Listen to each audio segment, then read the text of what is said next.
Hey,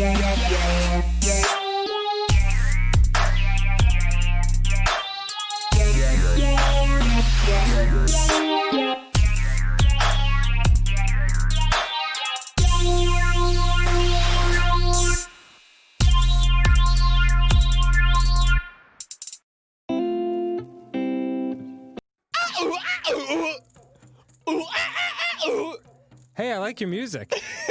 This is some of my music. Hey, when's the next song come on? This is the only song. Endless loop, man. Grams. Just like that, my depression is all gone. Wow, if it were only that easy.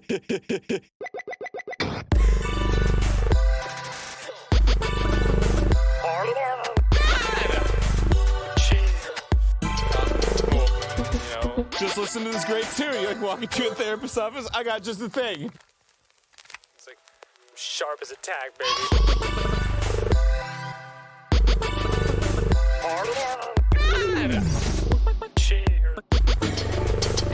That'll be $400. What? Oh. Sweet butt sex. Yeah! What a hot beat! My depression is gone! I suddenly wanted to dance like crazy.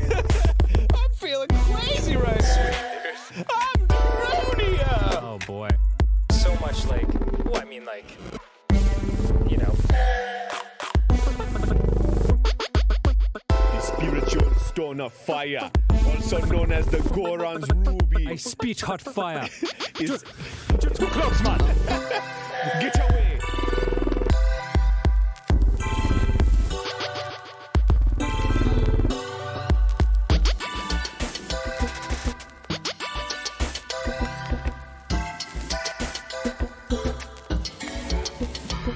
Oh, wow. Oh, cool. So you're stronger now. It's a chocolate bracelet.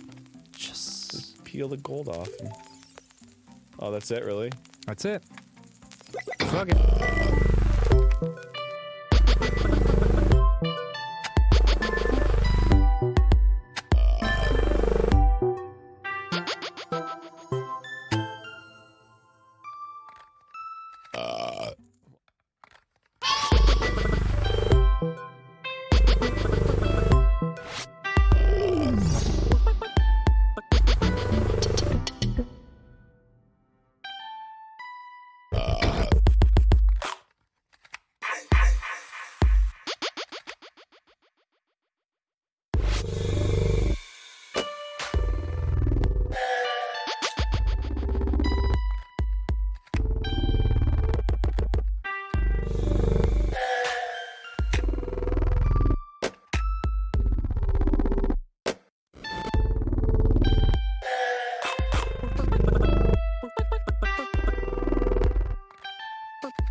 Mrs. McClellan, which poem would you like this evening?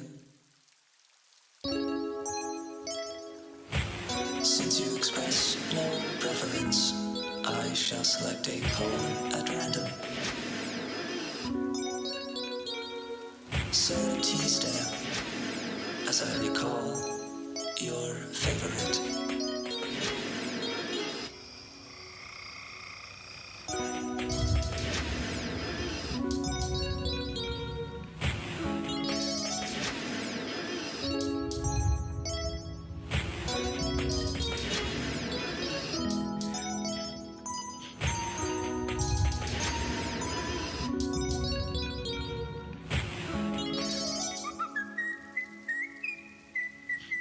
Oh, there will come soft rains and the smell of ground, and swallows circling with their shimmering sound, and frogs in their pool singing at night, and wild plum trees in tremulous white. Robins will wear their feathery fire whistling their whims on a low fence wire, and not one will know of the war, not one will care at last when it is done. Mrs. McClellan. Mrs. McClellan.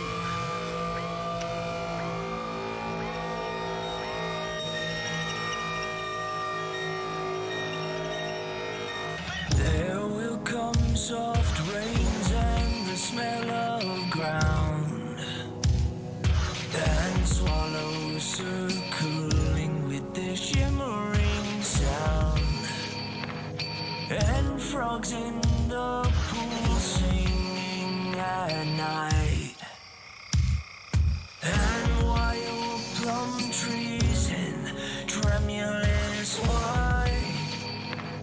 Robins will wear their feathery fire, whistling their whims on a low fence wire. Not one would mind, neither bird nor tree, if mankind perished utterly.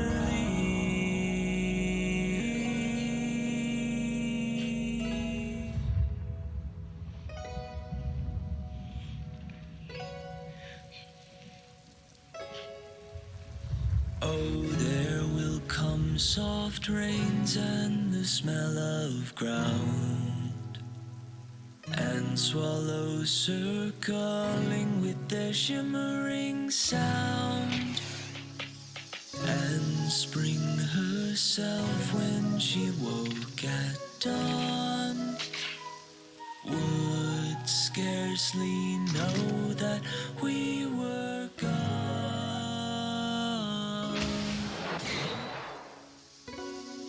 We were gone.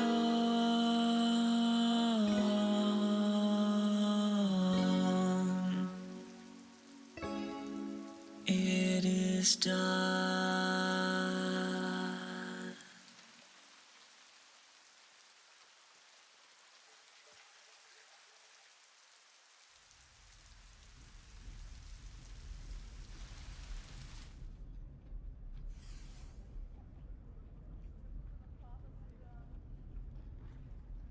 Well, welcome guys. I've made it up to space at long last. Zip up this suit though, lest I be suffocated by the vacuum. You know what I mean? As you can see, I've kidnapped Skippy once again. And I mean, there's nothing you can do about it. In all honesty, though, welcome to another edition of Merry Mitch. We're here in space today, for it is Sci Fi Sunday, the Space-Time Jamboree 9000. I hope everybody had a really rad day. My day was a little bit rough to start off with, because last night was the most trouble I had falling asleep in a long time. It was one of those nights where I already was going to bed at 4 a.m. and then my body just didn't let me go to sleep until 6 a.m. So, it wasn't all that great.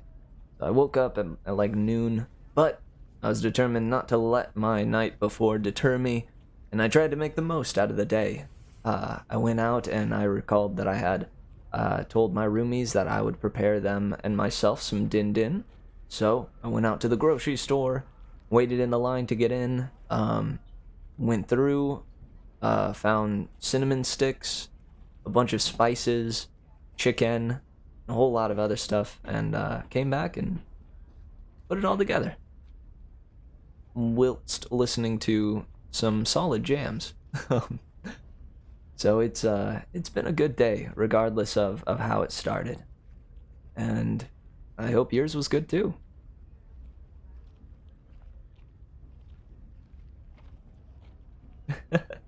And thank you. I do feel my spacesuit suits me well. See what I did there? Yeah, I got some nice roommates. Even our like dinner combo was really nice. We talked a little bit about my streaming, what my week ahead looked like, and talked a little bit about sci-fi short stories, actually. It was pretty cool. I told them about some of the ones from the Illustrated Man, that Ray Bradbury collection that we've been going through, that holds the Veld, such incredible tales as the Veld and Kaleidoscope as we have read so far. It no doubt houses a lot more than that, but we'll get into more of it today. To announce the birth of the newest resident of this colony. Little Phoebe was delivered yesterday night and is healthy.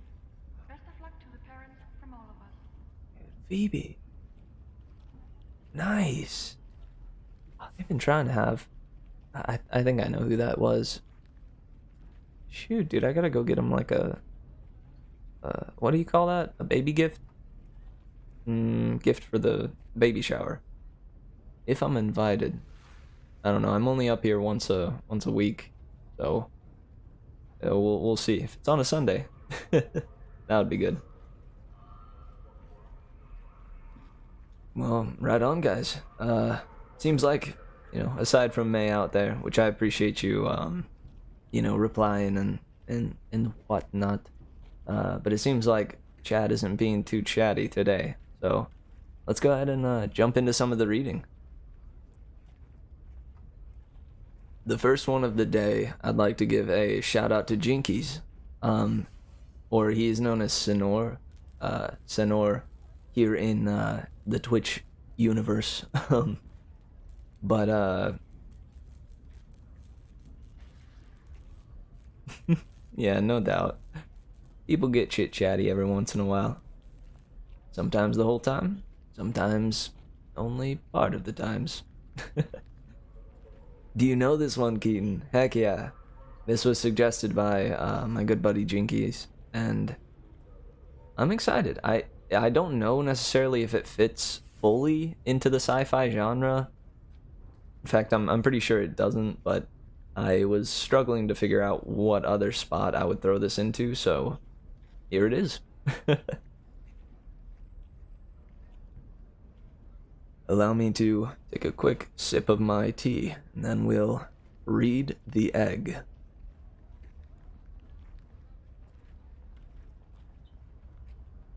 You think it does? Nice. Good, good.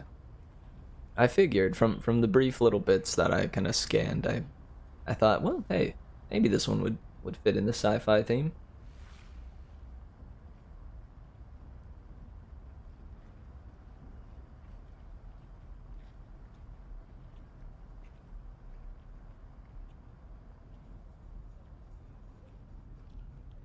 Are you serious? This is the story you tried to get me to read?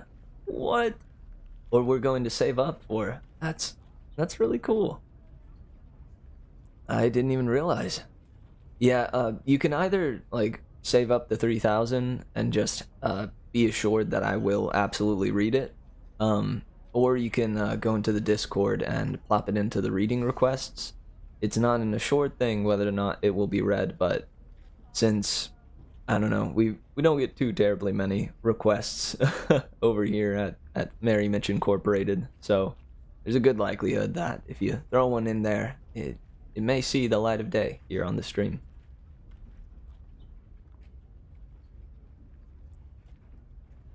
Well, guys, this is The Egg by Andy Weir. You were on your way home when you died. It was a car accident. Nothing particularly remarkable, but fatal nonetheless. You left behind a wife and 2 children.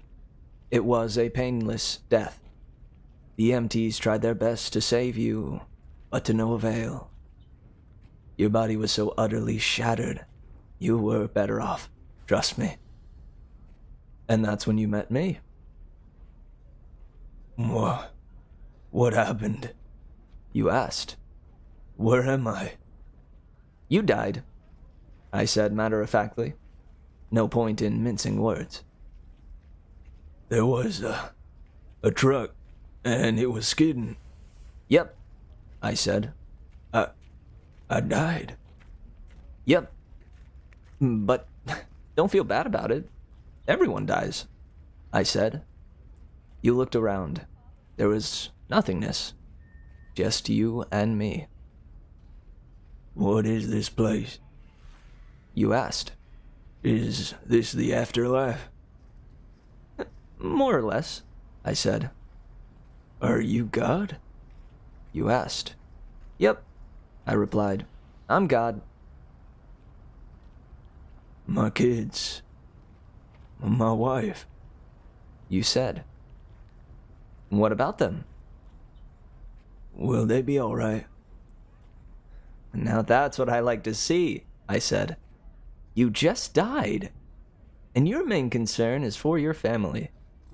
That's good stuff right there. You looked at me with fascination. To you, I didn't look like God.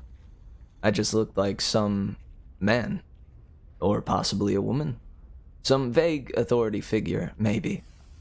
More of a grammar school teacher than the Almighty. Don't worry, I said. They'll be fine. Your kids will remember you as perfect in every way. They didn't have time to grow contempt for you. Your wife will cry on the outside, but will be secretly relieved. To be fair, your marriage was falling apart. If it's any consolation, she'll feel very guilty for feeling relieved. Oh, you said. So what happens now? Do I go to heaven or hell or something? Neither, I said. You'll be reincarnated. Ah, you said. So the Hindus were right. All religions are right in their own way, I said. Walk with me. You followed along as we strode through the void.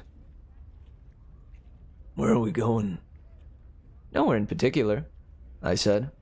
It's just nice to walk while we talk. So what's the point then? You asked.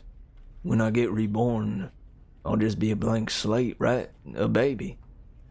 So all my experiences and everything I did in this life won't matter. Not so, I said. You have within you all the knowledge and experiences of all your past lives. You just don't remember them right now. I stopped walking and took you by the shoulders. Your soul is more magnificent, beautiful, and gigantic than you can possibly imagine. A human mind can only contain a tiny fraction of what you are.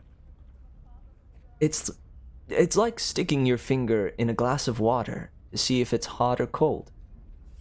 You put a tiny part of yourself into the vessel, and when you bring it back out, you've gained all the experiences it had. You've been in a human for the last 48 years, so you haven't stretched out yet and felt the rest of your immense consciousness. If we hung out here for long enough, you'd start remembering everything. But there's no point to doing that between each life. How many times have I been reincarnated then? Oh, lots. Lots and lots. And into lots of different lives, I said. This time around, you'll be a Chinese peasant girl in 540 AD. Wait, what? You stammered. You're sending me back in time? Well, I guess, technically. Time as you know it only exists in your universe. Things are different where I come from. Where you come from? You said. Oh, sure, I explained. I come from somewhere else, and there are others like me. I know you'll want to know what it's like there, but honestly, you wouldn't understand. Oh, you said, a little let down. But wait, if I get reincarnated to other places in time, I could have interacted with myself at some point. Sure, happens all the time. And with both lives only aware of their own lifespan, you don't even know it's happening. So what's the point of it all? Seriously? I asked. Seriously? You're asking me for the meaning of life? Isn't that a little stereotypical? Well, it's a reasonable question. You persisted. I looked you in the eye. The meaning of life, the reason I made this whole universe, is for you to mature. You mean mankind? You want us to mature? No, just you. I made this whole universe for you. With each new life, you grow and mature and become a larger and greater intellect. Just me? What about everybody else? There is no one else, I said. In this universe, there's just you and me. You stared blankly at me. But all the people on Earth. All you. Different incarnations of you. Wait. Everyone? Now you're getting it, I said with a congratulatory slap on the back. Every human being who ever lived. Or who will ever live, yes. I'm Abraham Lincoln. And you're John Wilkes Booth, too, I added. I'm Hitler, you said, appalled. And you're the millions he killed. I'm Jesus. And you're everyone who followed him. You fell silent. Every time you victimized someone, I said, you were victimizing yourself. Every act of kindness you've done for yourself. Every happy or sad moment ever experienced by any human was or will be experienced by you. You thought for a long time. Why? You asked me. Why do all this? Because someday you will become like me. Because that's what you are. You're one of my kind. You're my child. Whoa, you said incredulously. You mean I'm God? No, not yet. You're a fetus. You're still growing.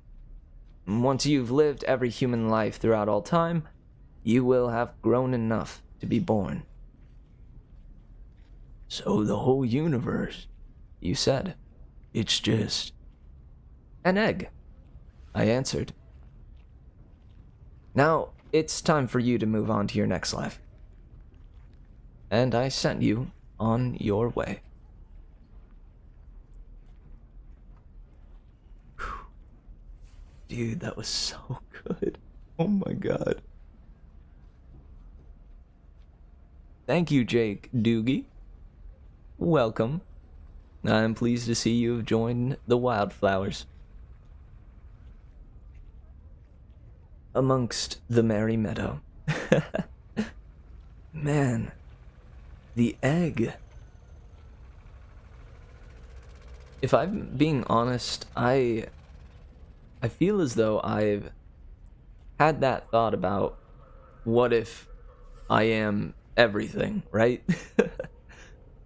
But to take it from this perspective is fascinating. I'm Hitler? Wait a second. Wait a second. I'm Hitler and I'm Jesus. Dude. Hey, what's up, Comet? Welcome, welcome. Don't know if you've been here the whole time, but I'm glad to see you're here, dude. The egg. Now, who all believes that this could be a possibility? Does anybody deny it wholeheartedly?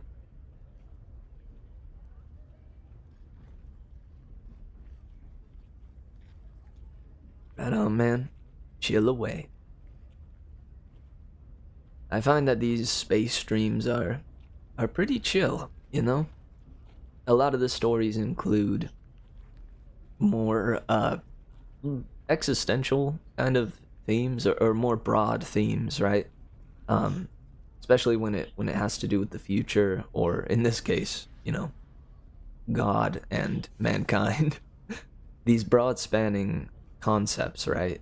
I don't know, as much as it's kind of intense to think about, it's also a little bit chill, because in my opinion, these broad spanning ideas and things that we can think about, ultimately it's fun to theorize, but does it, I don't know, does it do anything for me? Do I need to figure it out fully and, like, without any other doubt? No, not at all. The image that goes along with this is like a solar system, but the sun is an egg yolk. Heck yeah. Wait, is he the sun? Wait, is he like everything, or is he just all humans? Because I think I got from it that he's just humans, right? And everything else was created for you. It's inherently more chill than the other days. I think so.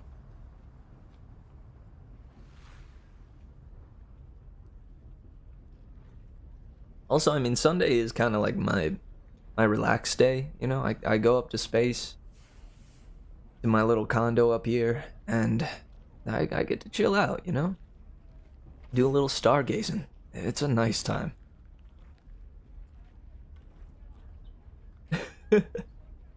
Hey, you remember that ant you stepped on yesterday? Yeah, that was you, bro. That was you. No! You mean I killed me? I think my absolutely favorite line in this one is this right here. Every time you victimize someone, you are victimizing yourself.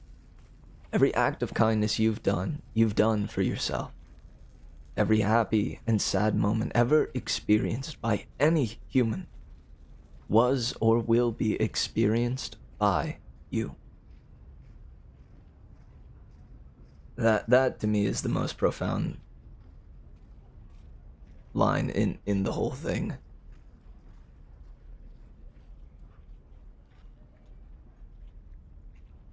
I mean, I felt that line. Now, I don't know if you guys could hear it in my voice, but I, even just rereading it there, I feel that line deeply. Shoot, I forgot about I'm Hitler.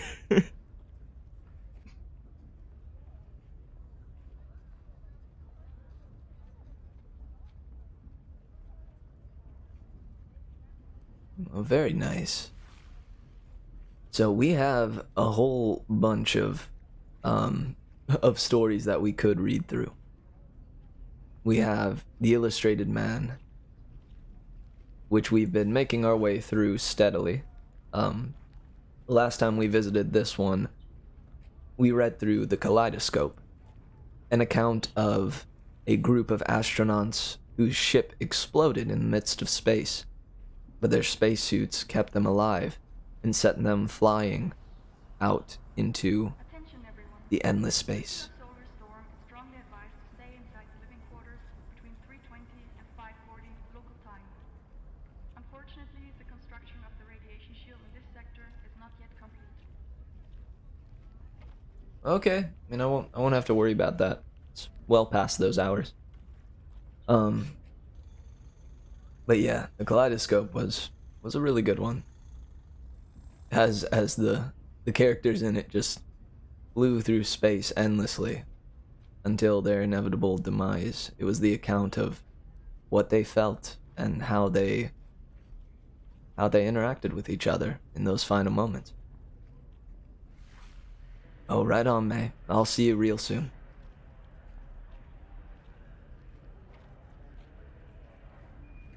Also, I don't know if it's very loud for you guys.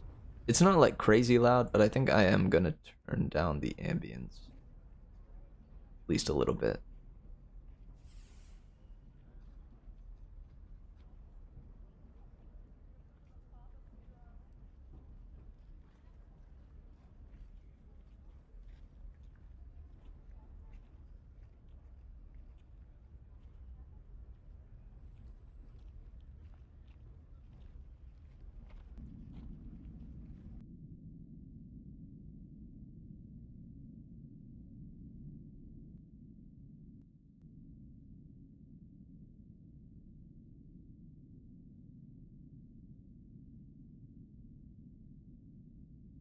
Yeah, this one is the space station sleeping quarters.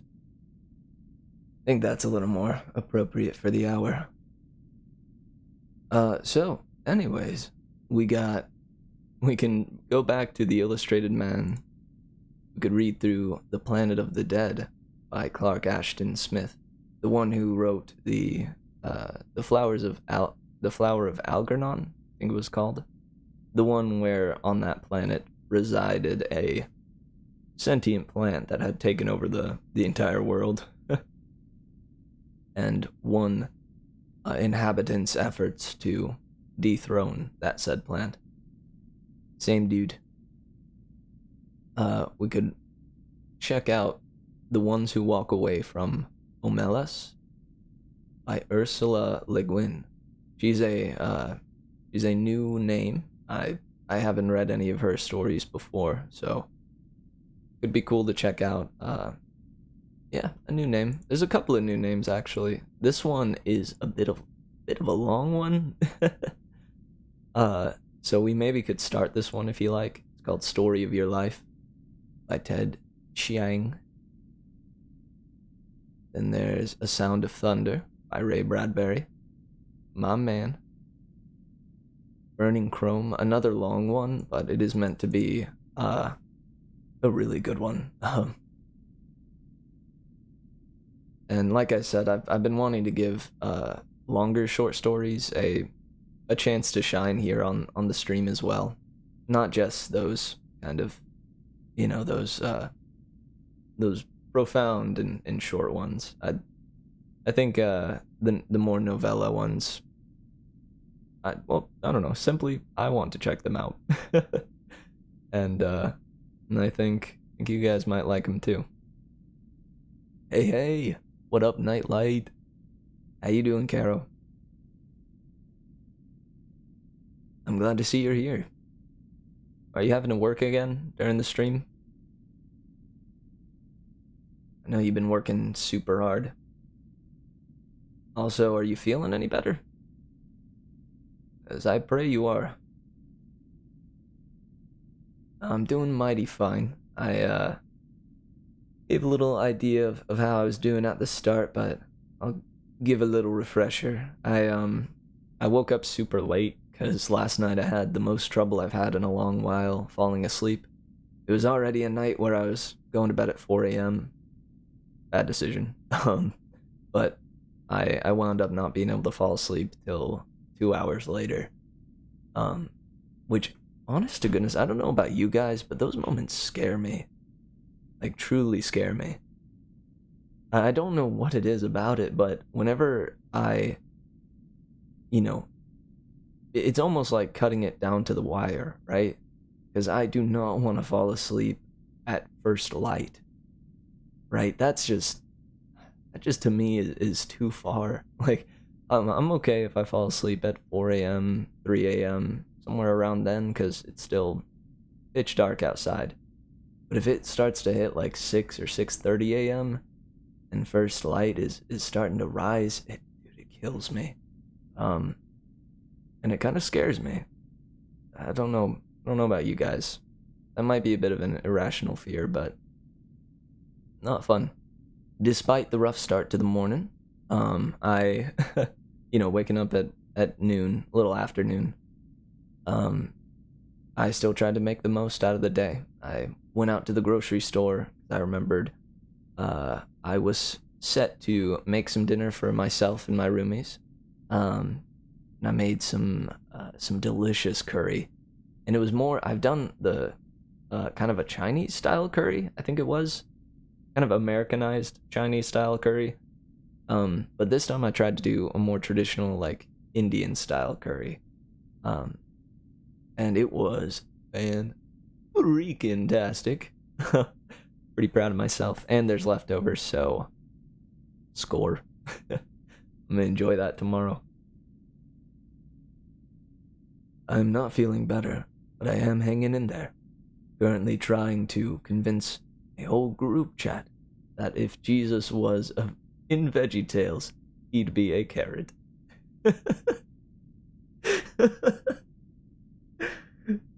Thank you, Caro. I am curious. What's the reasoning behind that? I won't argue with that being the case, but what makes you believe so wholeheartedly that it's that Jesus would be a carrot?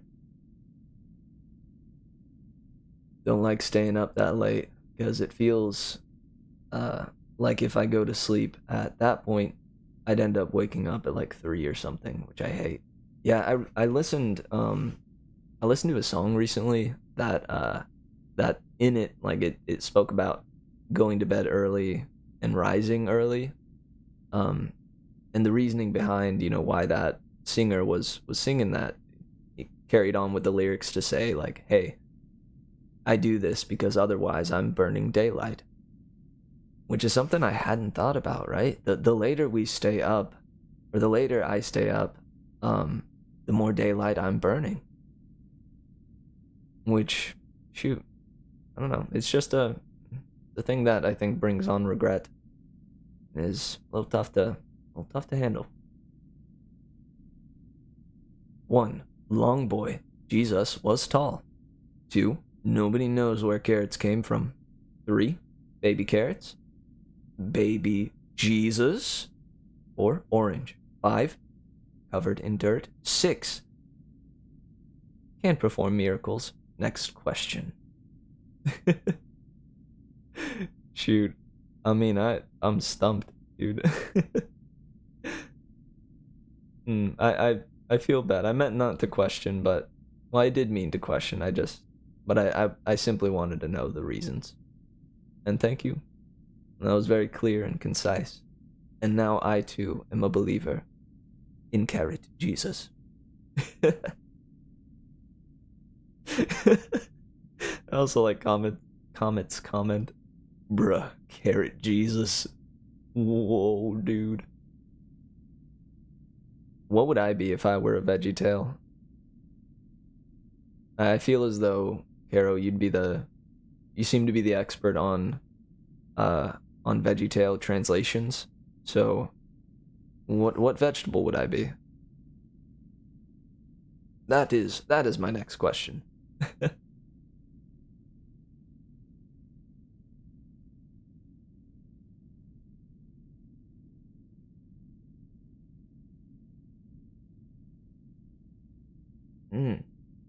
Carrots can perform miracles.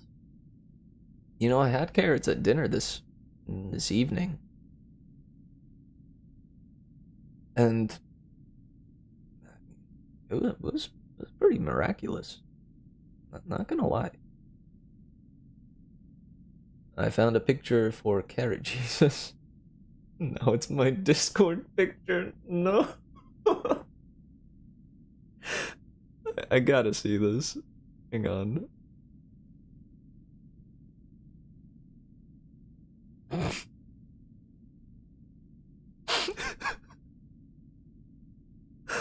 No.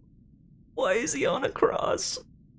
Why is he on a cross? Why does he have little carrot arms? Little carrot nubs. What is this? I'd be a Brussels sprout. Oh, let's go. Let's go, Brussels sprout. Thank you, Caro. Any particular reason why? I'm very pleased, but I'd love to know, why would I be a Brussels sprout? I love eating Brussels sprouts.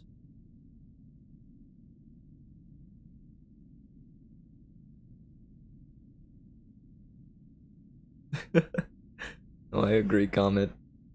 I mean, I believe you. That one seems like the best out of the bunch. Whatever the bunch was.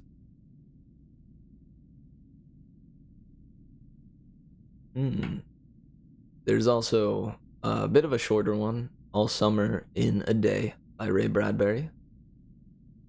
And we have Stanley G. Weinbaum. I found a, much like The Martian Chronicles and The Illustrated Man, a collection of short stories. But this one being by Stanley G. Weinbaum. Got a pretty darn neat illustration up at the front. Forgotten Futures, the Planetary Series. Small, crunchy, lively. Fun to roast. I can't argue.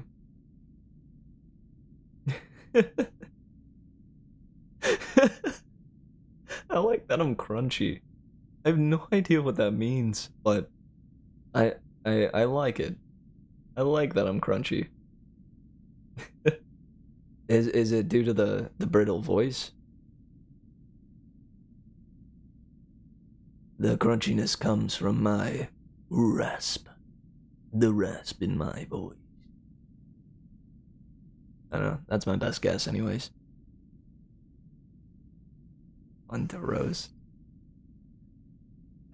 Sure enough.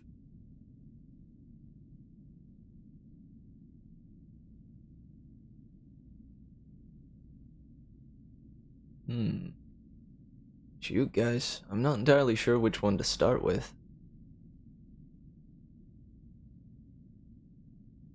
I think the usual thing we've done is we've, at least in past Sci Fi Sundays, we've done a quick short story to start things off, then we jump into The Illustrated Man, and then go from there. I think that's a solid plan.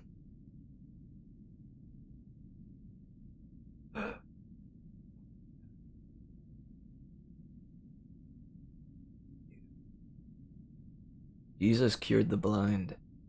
Carrots help your eyes. I don't think that's a coincidence. I'm with you on that one. My personality is crunchy.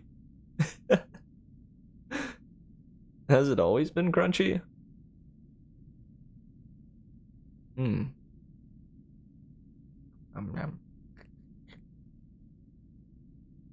Crunchy boy. Crunchy man now. Crunchy adult.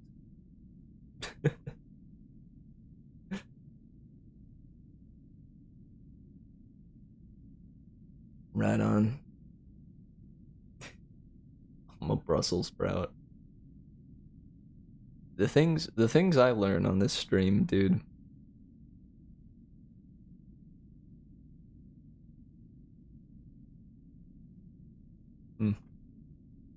So there's, I think I skipped over one on accident. Yeah, because we just finished with Kaleidoscope, and the next one was The Other Foot.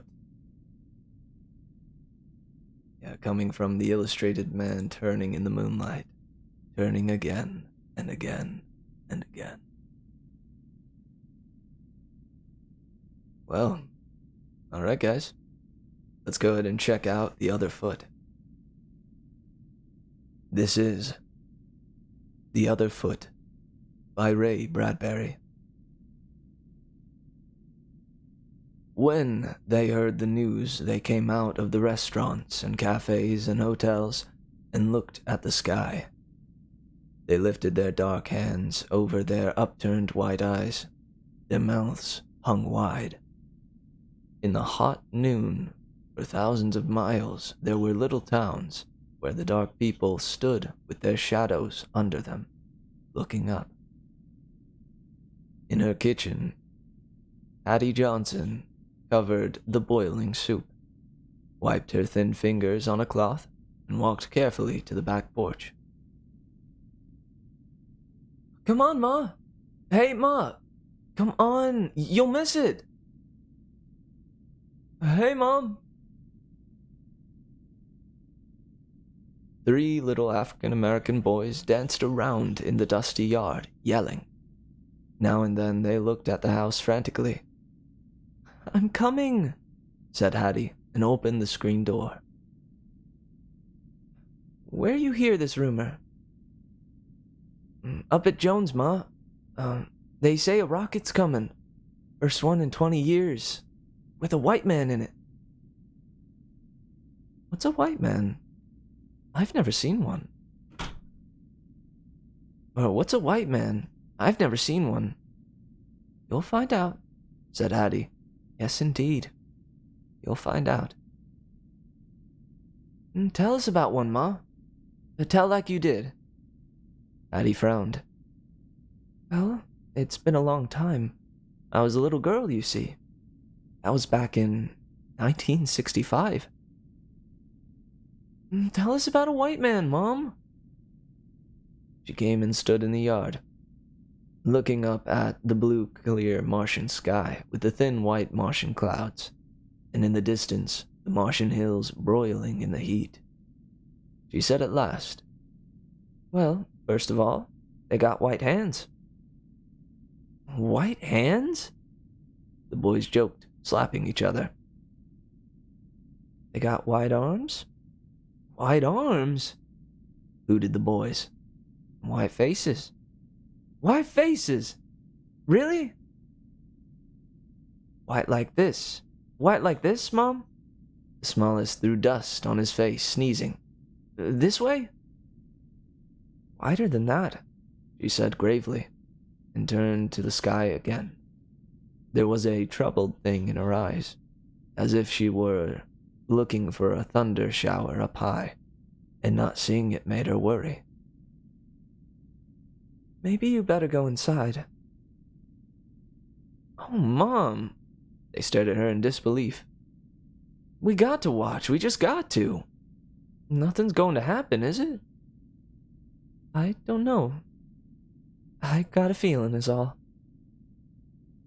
"We just want to see the ship and maybe run down to the port and see that white man. What he's like, huh, Mom?" "I don't know. I just don't know," she mused, shaking her head. "Tell us more." "Well, the white people lived on Earth. The white people live on Earth, which is where we all come from 20 years ago. We just up and walked away and came to Mars, and sat down and built towns, and here we are. Now we're Martians instead of Earth people. No white men have come up here in all that time. That's the story." "Why didn't they come up, Mom?" "Well, 'cause right after we got up here, Earth got in an atom war. They blew each other up terribly. They forgot us. When they finished fighting after years, they didn't have any rockets. Took them until recently to build more. So here they come now, 20 years later, to visit." She gazed at her children numbly, and then began to walk. "You wait here.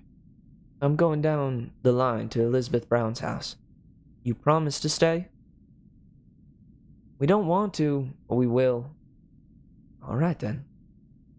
And she ran off down the road. At the Browns, she arrived in time to see everybody packed into the family car. "Hey there, Hattie. Come on along." "Where are you going?" she said, breathlessly running up. "To see the white man." "That's right," said Mr. Brown seriously. He waved at his load. "These children never saw one, and I almost forgot." "What are you going to do with that white man?" asked Hattie. Do? Said everyone. Why, just look at him is all. You sure? What else can we do? I don't know, said Hattie. I just thought there might be trouble. What kind of trouble? You know, said Hattie vaguely, embarrassed. You ain't going to lynch him, right? Lynch him? Everybody laughed. Mr. Brown slapped his knee. Why, bless you, child, no. We're going to shake his hand, ain't we, everyone? Sure. Another car drove up from another direction, and Hattie gave a cry. Willie! What are you doing way down here? Where are the kids? Shouted her husband angrily. He glared at the others. You going down like a bunch of fools to see that man come in? That appears to be just right, agreed Mr. Brown, nodding and smiling. Well, take your guns along, said Willie. I'm on my way home from mine right now. Willie? You get this car, Hattie. You get in this car, Hattie. He held the door open firmly, looking at her until she obeyed. Without another word to the others, he roared the car down the dusty road. Willie, not so fast. Not so fast, huh? We'll see about that. He watched the road tear under the car. What right they got coming up here this late? Why don't they leave us in peace? Why didn't they blow themselves up on that old world and let us be? Billy, that ain't no Christian way to talk. I'm not feeling Christian, he said savagely, gripping the wheel. I'm just feeling mean.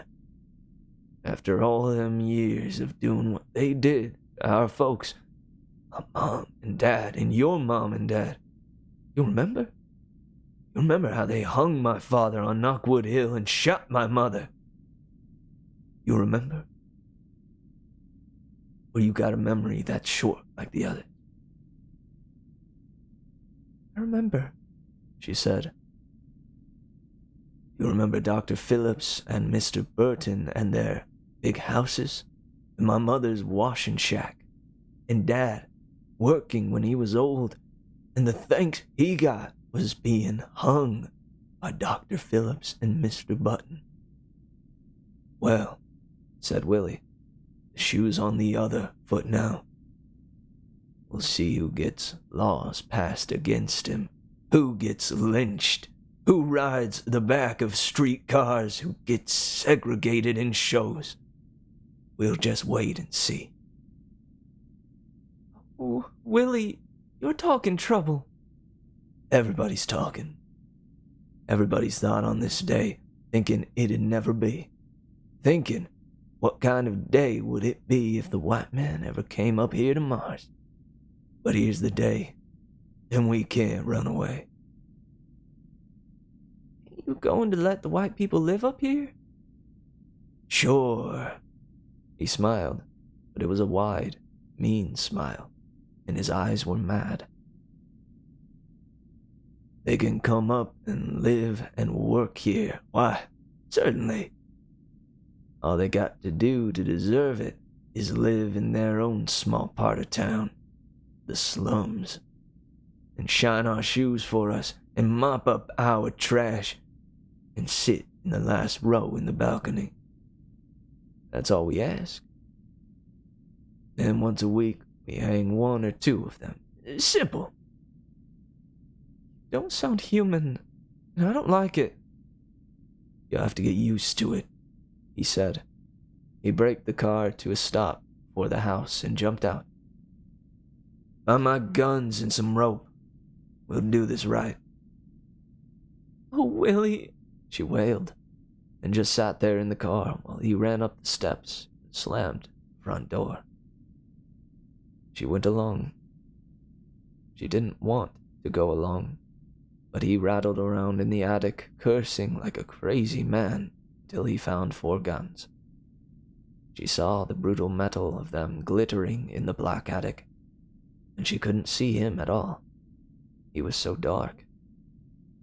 She heard only his swearing, and at last his long legs came climbing down from the attic in a shower of dust, and he stacked up bunches of brass shells and blew out the gun chambers and clicked shells into them, his face stern and heavy and folded in upon the gnawing bitterness there. "Leave us alone," he kept muttering, his hands flying away from him suddenly, uncontrolled. "Leave us blame alone. Why don't they?" Willie. You too. You too." He gave her that same look, and a pressure of his hatred touched her mind. Outside the window, the boys gabbled to each other. "Why does Milk," she said. "Why does Milk? Why does this old flower you see? Why does a stone like chalk you write with?" Willie plunged out of the house. "You children come inside. I'm locking you up. You ain't seeing no white man, you ain't talking about him, you ain't doing nothing. Come on now." "But Daddy—" He shoved them through the door, and went and fetched a bucket of paint and a stencil, and from the garage a long, thick, hairy rope coil, in which he fashioned a hangman's knot, very carefully watching the sky, while his hands felt their way at their task. And then they were in the car, leaving bowls of dust behind them down the road. "Slow up, Willie." "There's no slowing up time," he said. "This is a hurrying time, and I'm hurrying." All along the road were people looking up at the sky, or climbing in their cars, or riding in cars, and guns were sticking up out of some cars like telescopes, citing all the evils of a world coming to an end. She looked at the guns. "You've been talking," she accused her husband. "That's what I've been doing," he grunted, nodding. He watched the road fiercely. "I stopped at every house, and I told them what to do. Get their guns, to get paint, to bring rope and be ready. And here we all are, the welcoming committee. Give them the key to the city, yes sir."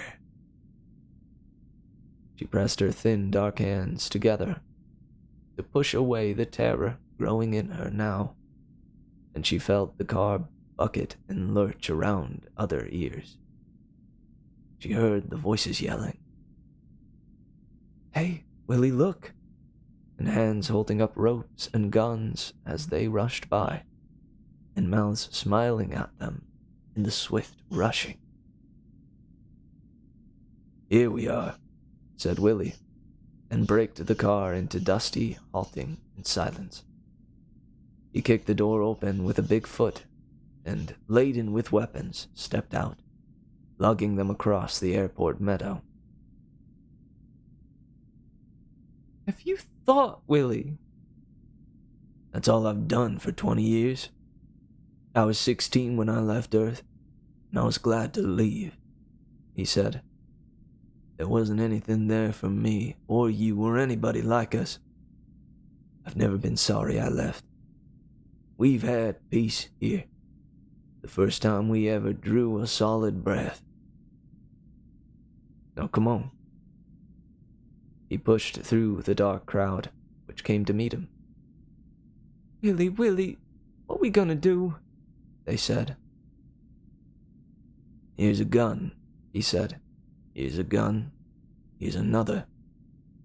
He passed them out with savage jabs of his arms. "Here's a pistol. Here's a shotgun." People were so close together, it looked like one dark body, with 1,000 arms, reaching out to take the weapons. Willie! His wife stood tall and silent behind him, her fluted lips pressed shut, and her large eyes wet and tragic. "Bring the paint," he said to her. She lugged a gallon can of yellow paint across the field to where, at the moment, a trolley car was pulling up, with a fresh paint sign on its front, "To the White Man's Landing." Full of talking people who got off and ran across the meadow, stumbling, looking up. Women with picnic boxes, men with straw hats and shirt sleeves. The streetcar stood humming and empty. Willie climbed up, set the paint cans down, opened them, stirred the paint, tested a brush, drew forth a stencil, and climbed up on a seat. "Hey there!"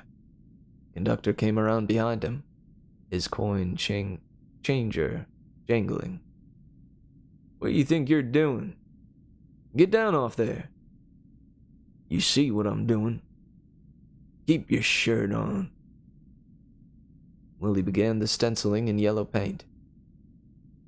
He dabbed on an F, and an O, and an R, with terrible pride in his work. And when he finished it, the conductor squinted up and read the fresh, glinting yellow words. "For whites, rear section." He read it again. "For whites." He blinked. "Rear section." The conductor looked at Willie and began to smile. "Does that suit you?" asked Willie, stepping down. Said the conductor, "That suits me just fine, sir." Addie was looking at the sign from outside and holding her hands over her breasts. Willie returned to the crowd, which was growing now, taking size from every auto that groaned to a halt, and every new trolley car which squealed around the bend from the nearby town. Willie climbed up on a packing box. "Let's have a delegation to paint every streetcar in the next hour. Volunteers?" Hands leapt up. "Get going." They went. "Let's have a delegation to fix theater seats, roped off, and last 2 rows for whites." More hands. "Go on." They ran off. Willie peered around, bubbled with perspiration, painting with exertion, proud of his energy. His hand on his wife's shoulder, who stood under him, looking at the ground with her downcast eyes. "Let's see now," he declared. "Oh, yes. We got to pass a law this afternoon. No intermarriages." "That's right," said a lot of the people. "All shoeshine boys quit their jobs today." "Quitting right now." Some men threw down the rags they carried in their excitement all across town. "Got to pass a minimum wage law, don't we?" "Sure." "Pay them white folks at least 10 cents an hour." "That's right." The mayor of the town hurried up. "Now look here, Willie Johnson. Get down off that box." "Mayor, I can't be made to do nothing like it." "You're making a mob, Willie Johnson." "That's the idea." "The same thing you always hated when you were a kid. You're no better than some of those white men you yell about." "This is the other shoe, Mayor, and the other foot," said Willie, not even looking at the mayor, looking at the faces beneath him, some of them smiling, some of them doubtful, others bewildered, some of them reluctant and drawing away, fearful. "You'll be sorry," said the mayor. "We'll have an election and get a new mayor," said Willie. and he glanced off at the town where up and down the streets signs were being hung, fresh painted. Limited clientele, right to serve customer, revocable at any time. He grinned and slapped his hands. Lord! And streetcars were being halted, and sections being painted white in back to suggest their future inhabitants.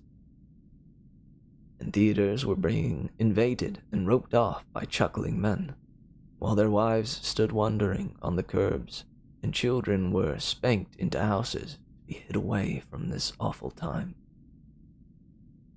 "Are we all ready?" said Willie Johnson, the rope in his hands and the noose tied and neat. "Ready!" shouted half the crowd.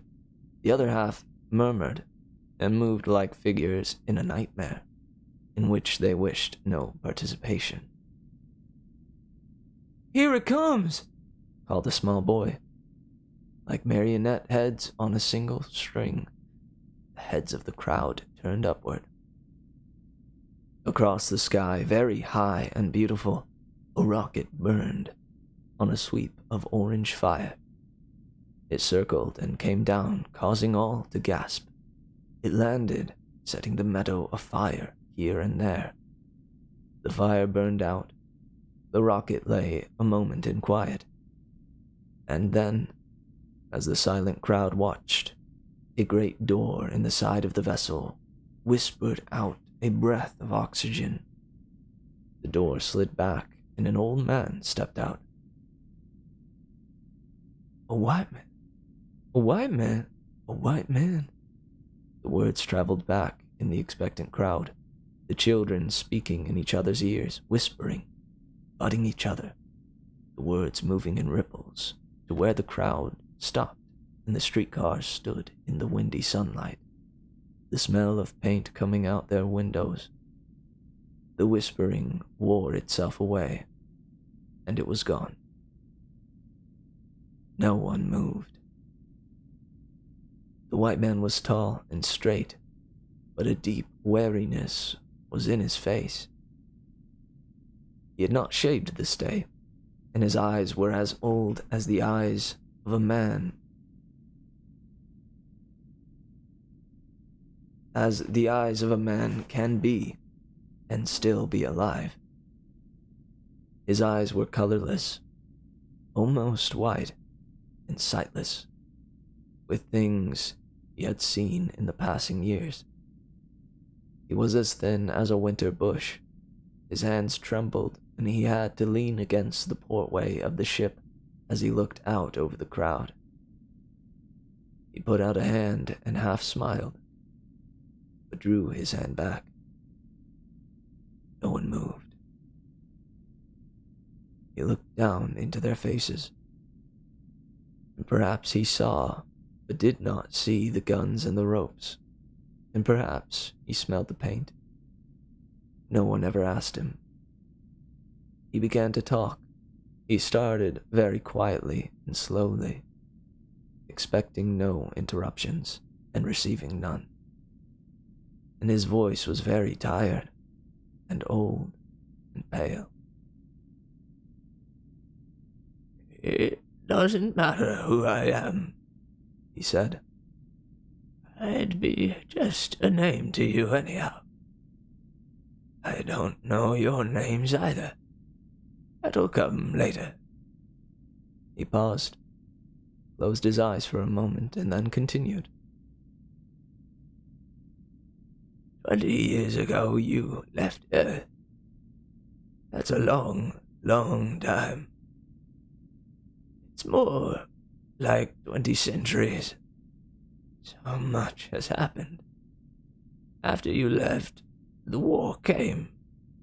He nodded slowly. Yes, the big one. The third one. It went on for a long time. Until last summer, last year. We bombed all of the cities of the world. We destroyed New York and London and Moscow and Paris and Shanghai and Bombay and Alexandria. We ruined it all. And when we finished with the big cities, we went to the little cities and atom-bombed and burned them. Now he began to name cities and places and streets. And as he named them, a murmur rose up in his audience. We destroyed Natchez, a murmur, and Columbus, Georgia, another murmur. We burned New Orleans, a sigh, and Atlanta, still another. And there was nothing left of Greenwater, Alabama. Willie Johnson jerked his head and his mouth opened as he saw this gesture and the recognition coming into his dark eyes. Nothing was left, said the old man in the port, speaking slowly. Cotton fields. Burned. Oh, said everyone. Cotton mills. Bombed out. Oh? And the factories. Radioactive. Everything radioactive. All the roads and the farms and the foods. Radioactive. Everything. He named more names of towns and villages. Tampa. That's my town, someone whispered. Bolton. That's mine, someone else said. Memphis. Memphis? Did they burn Memphis? A shocked query. Memphis blown up. 4th Street in Memphis? All of it, said the old man. It was stirring them now. After 20 years, it was rushing back.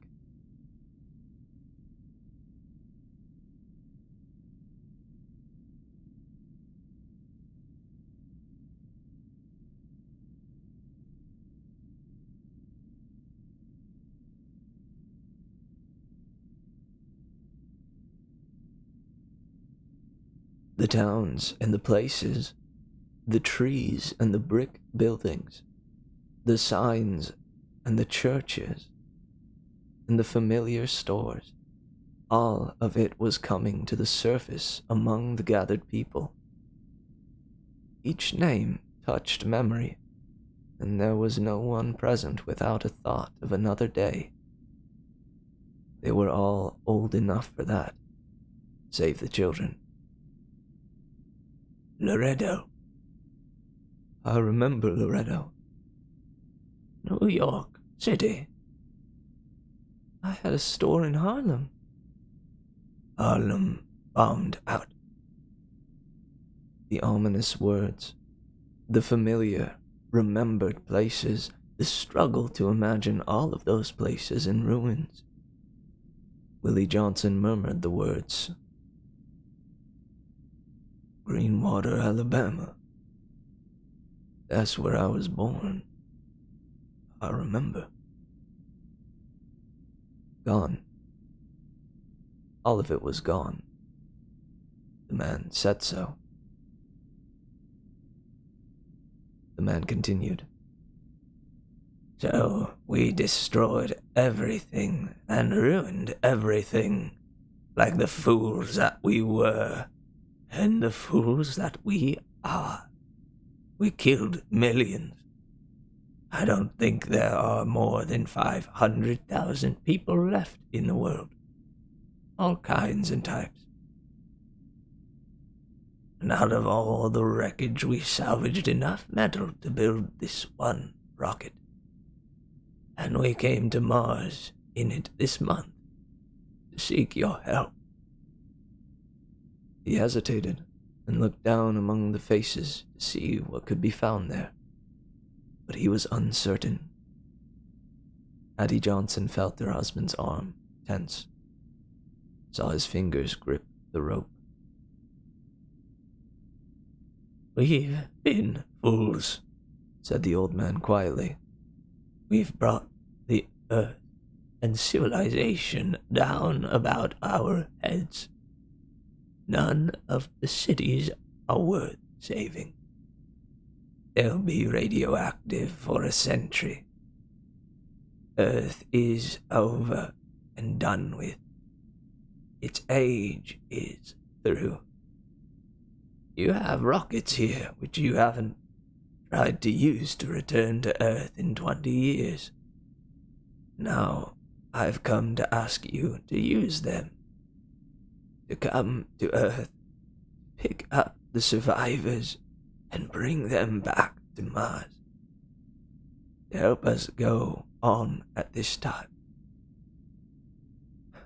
We've been stupid. Before God, we admit our stupidity and our evilness. All the Chinese and the Indians and the Russians and the British and the Americans. We're asking to be taken in. Your Martian soil has lain fallow for numberless centuries. There's room for everyone. It's good soil. I've seen your fields from above. We'll come and work it for you. Yes, we'll even do that. You deserve anything you want to do to us. Don't shut us out. We can't force you to act now. If you want, I'll get into my ship and go back, and that will be all there is to it. We won't bother you again. But we'll come here, and we'll work for you, and do the things you did for us. Clean your houses, cook your meals, shine your shoes, and humble ourselves in the sight of God for the things we have done over the centuries to ourselves, to others, to you. He was finished. There was a silence of silences. A silence you could hold in your hand, and a silence that came down like a pressure of a distant storm over the crowd. Their long arms hung like dark pendulums in the sunlight, and their eyes were upon the old man, and he did not move now, but waited. Willie Johnson held the rope in his hands. Those around him watched to see what he might do. His wife Hattie waited, clutching his arm.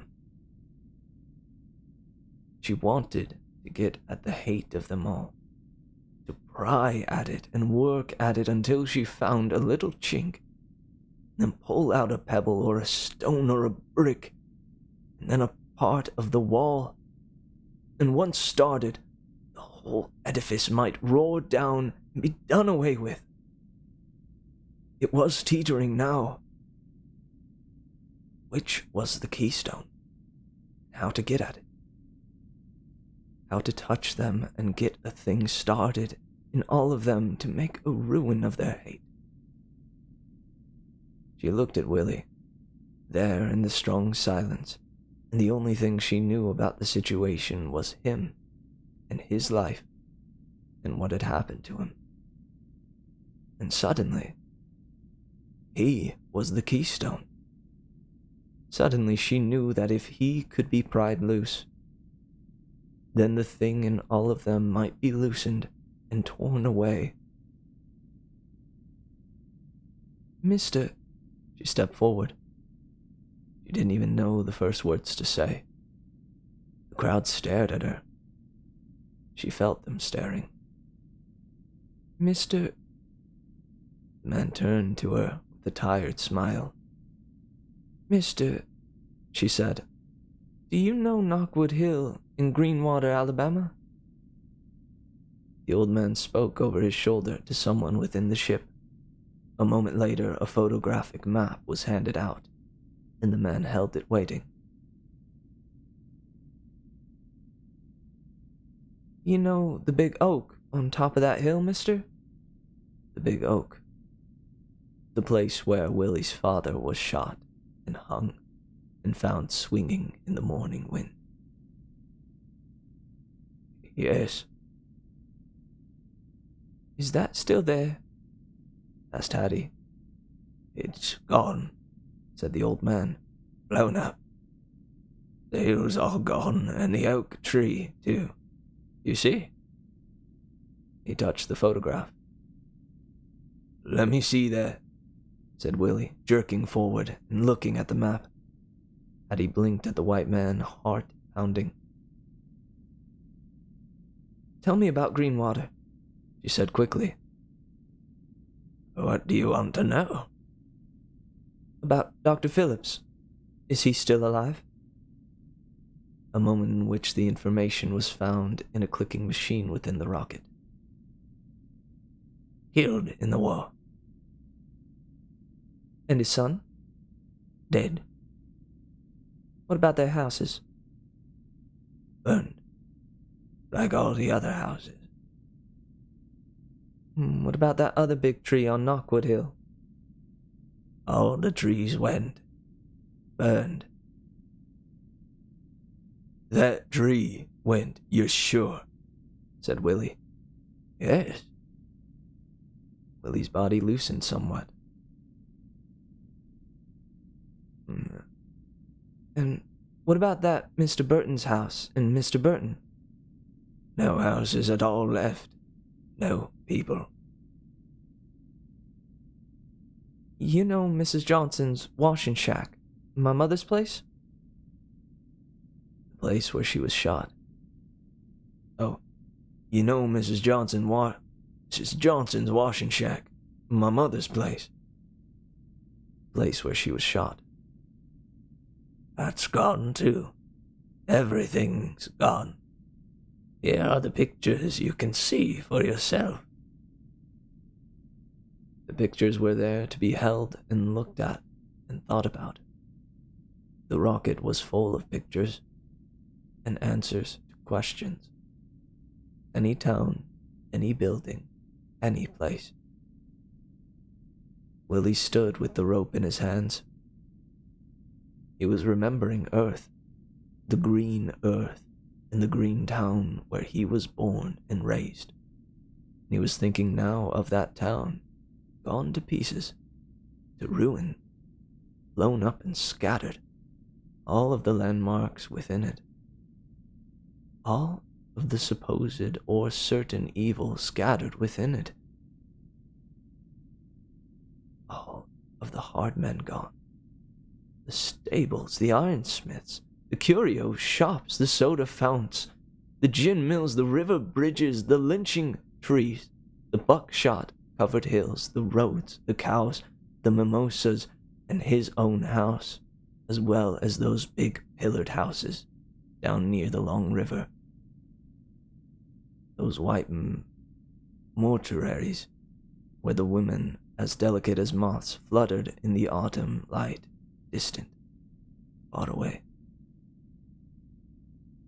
Those houses where the cold men rocked, with glasses of drink in their hands, guns leaned up against the porch newels, sniffing the autumn air and considering death.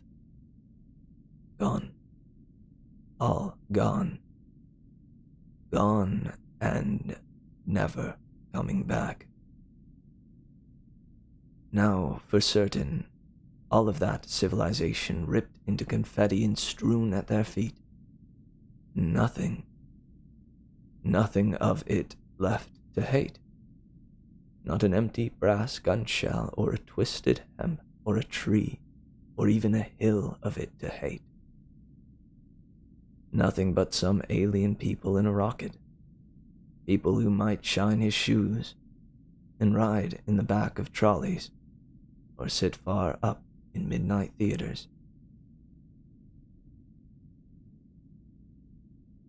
You won't have to do that, said Willie Johnson. His wife glanced at his big hands. His fingers were opening. The rope released, fell and coiled upon itself along the ground. They ran through the streets of their town and tore down the new signs so quickly made and painted out fresh yellow signs on streetcars, and they cut down the ropes in the theater balconies and unloaded their guns and stacked their ropes away. A new start for everyone, said Hattie, on the way home in their car. Yes, said Willie at last. The Lord's let us come through. A few here and a few there. What happens next is up to all of us. The time for being fools is over. We got to be something else except fools. I knew that when we talked. I knew then that now the white man's as lonely as we've always been. He's got no home now, just like we didn't have one for so long. Now everything's even. We can start all over again, on the same level. He stopped the car and sat in it, not moving, while Hattie went to let out the children.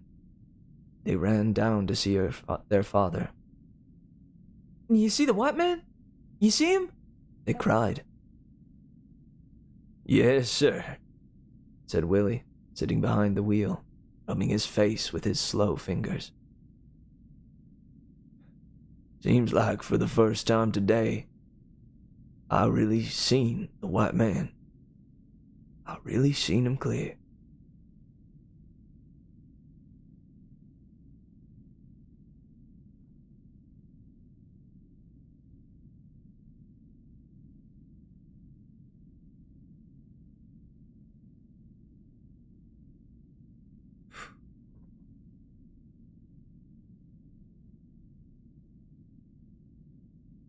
How?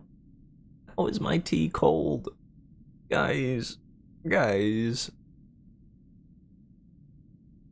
How is my tea cold? Well, I guess it'll be a chilly tea for me.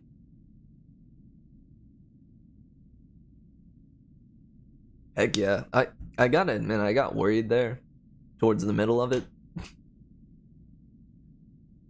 I think regardless of how it would have ended, it was a solid allegory. Contrast. Light a candle and warm it with that. You just see me pull out a lighter. Come on. You know what I need? I need like a, what's that thing? Portable grill dealio. Shoot, I forget what it's called. The George Foreman grill. I need a George Foreman grill. That's how you warm up tea, right? With a grill? I think that's right. Anyways. That was good. I will say I feel somewhat uncomfortable. I feel as though I feel somewhat uncomfortable playing African American characters. I don't know. Like, is that a bad thing?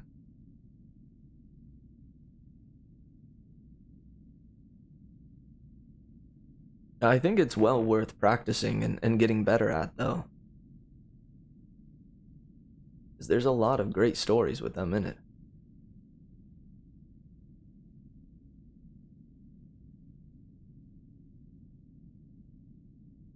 Yeah. Heck yeah. That's how I decided to play this one. Yeah, I mean to be honest, Willie's voice wasn't much different from Abe's from last stream. You know, just that low country accent that I like to do. Yeah, no. I get you, Keaton. That is a solid fact. That is a solid notion. This was really nice, though. Honest to goodness, I didn't see that coming. Dude, I don't know. Why did I expect, like, the thing to land and there to just be, like, a war? Like, a war waged immediately? Like, somebody would fire the first shot and chaos would just ensue. I have no idea why that's what I was expecting. I don't know, I guess it just felt like one of those super tense situations where if just one thing gave way, right? All hell would be let loose. But I liked that. They came and were honest. They said, hey, we messed up. We went in,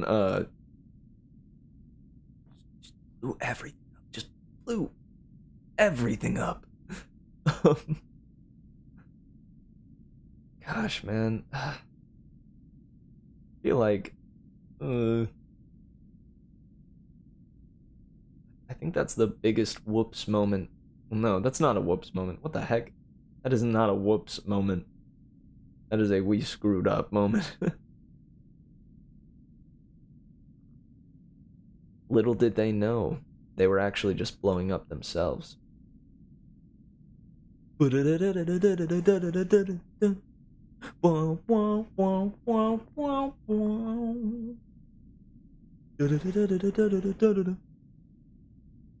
has been the M-Files.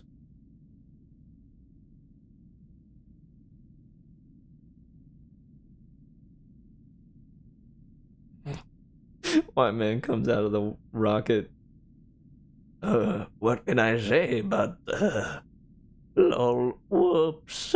Am I right, guys? Shoot, dude. Oh, man. He just brushes it off as though it were nothing. Whoops, you know? Shoot. That was our bad. That was our bad.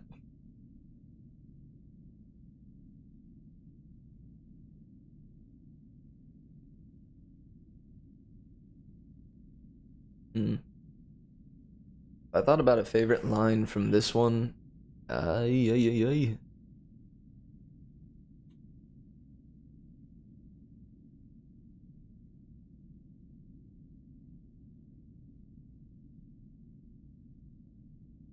really like these sections.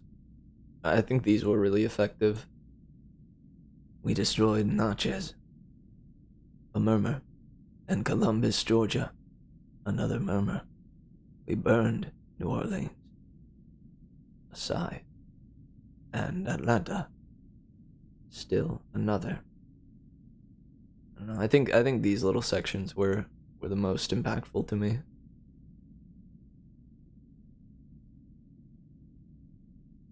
I also like this whole combining of words.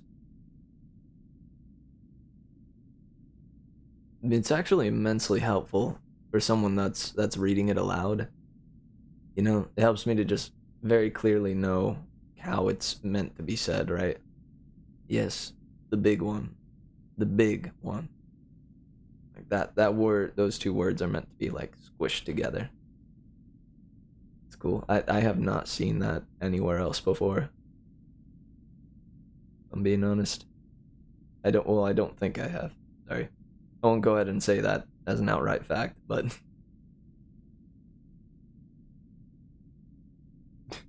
anyways, can I have your planet? It's cool with you guys, right? Very cool. Alright. When he is asked for Dr. Phil was a good line too. Oh. Shoot, dude, that's right. Was it Dr. Phil that killed his father? That hung his father? No. I didn't even think about it. That's where I was born. Killed millions.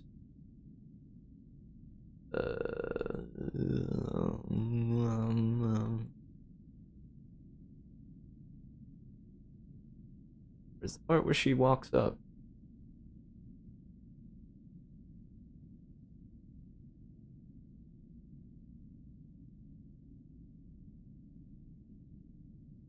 Oh, here it is. Sorry. Is that still there? It's gone, blown up. Dr. Phil! About Dr. Phil. Is he still alive?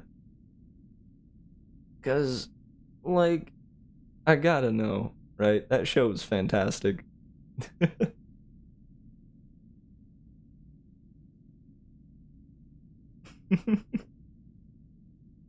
It was a good one. Yeah. I think it did what it set out to do. Not the first time and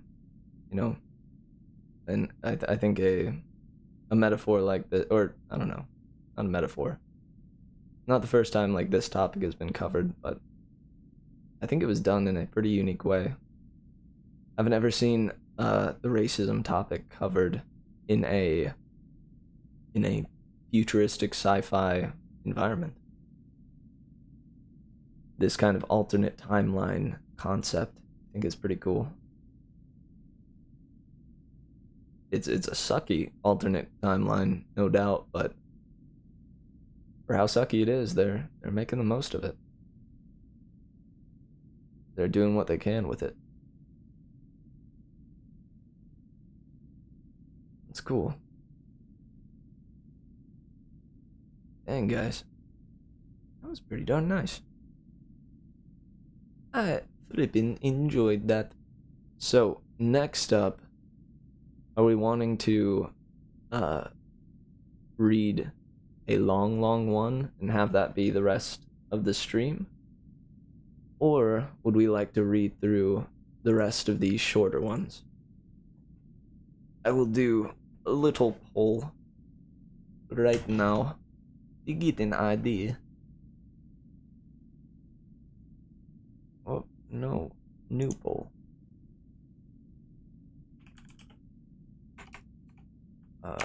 One long story or the rest of stream or the short ones. Shoddy, please.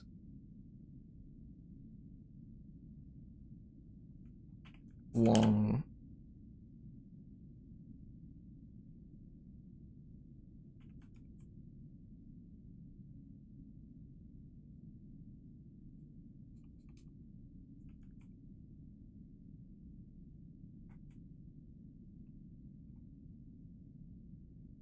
Alright.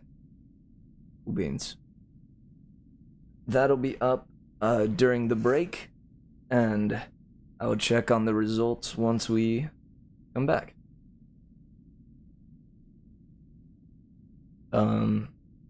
Heck yeah. I like these polls. It helps me out a lot. Easier to make decisions this way. Is Le Guin's story?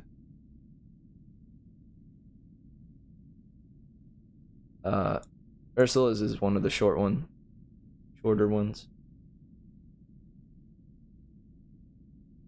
In fact, we might be able to do, if we want a happy medium, we could do this one since it's only 4 pages, and then go to the longer one, such as Burning Chrome, or Story of Your Life.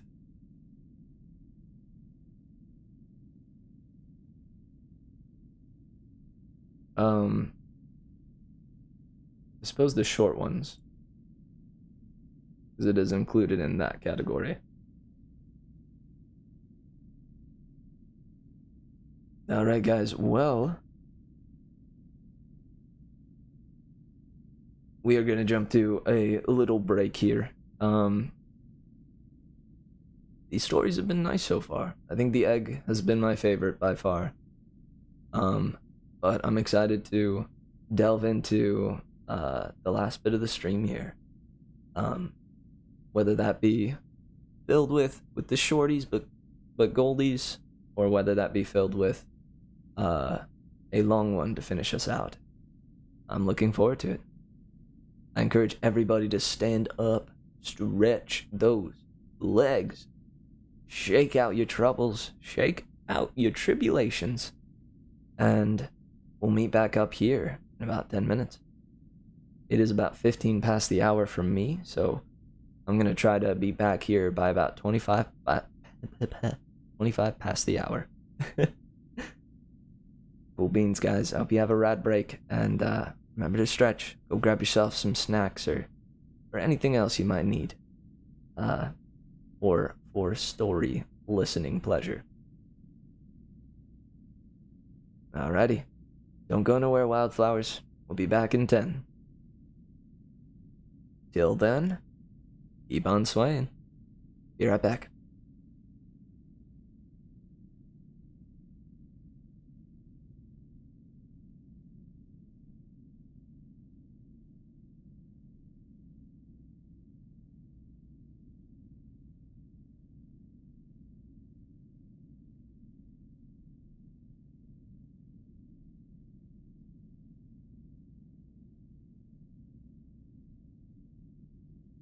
What?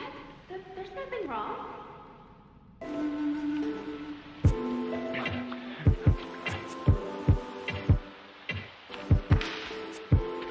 Joe. Tell me what's wrong.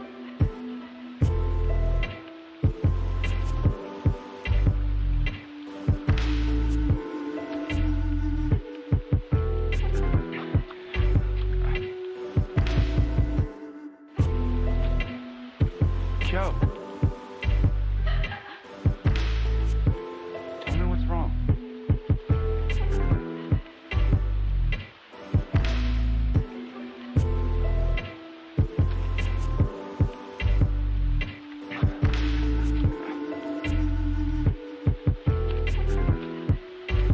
Joe. Tell me what's wrong.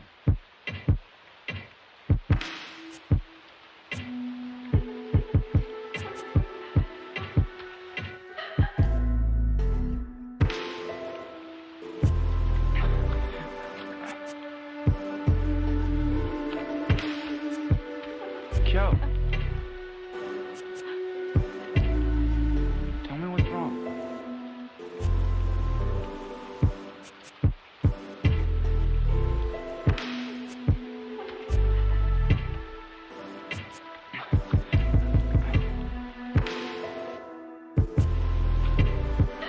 Joe. Tell me what's wrong. Joe. Tell me what's wrong.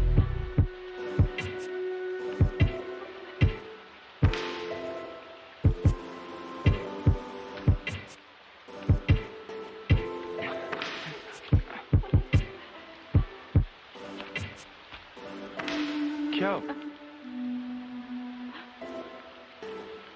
Tell me what's wrong.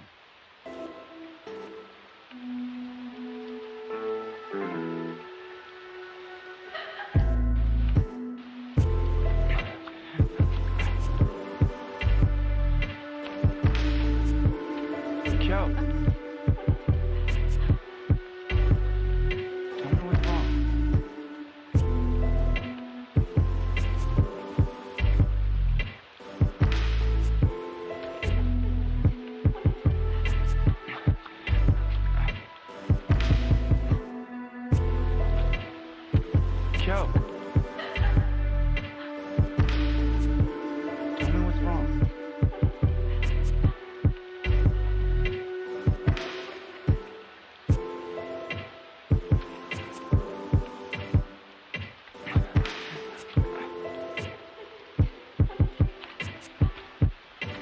Joe. Tell me what's wrong.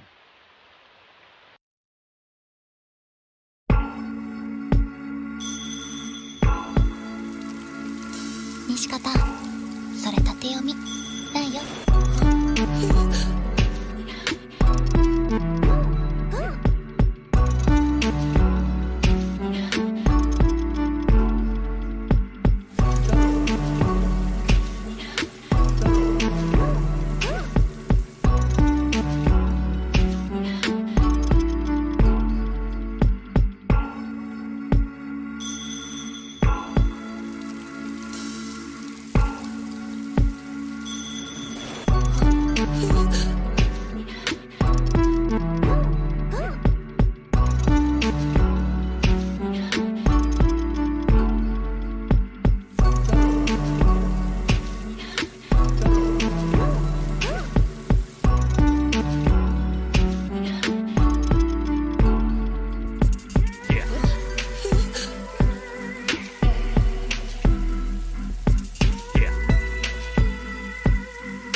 Yeah.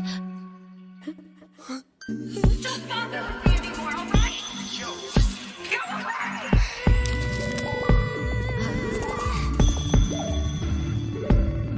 Yeah.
さ、有言しよう。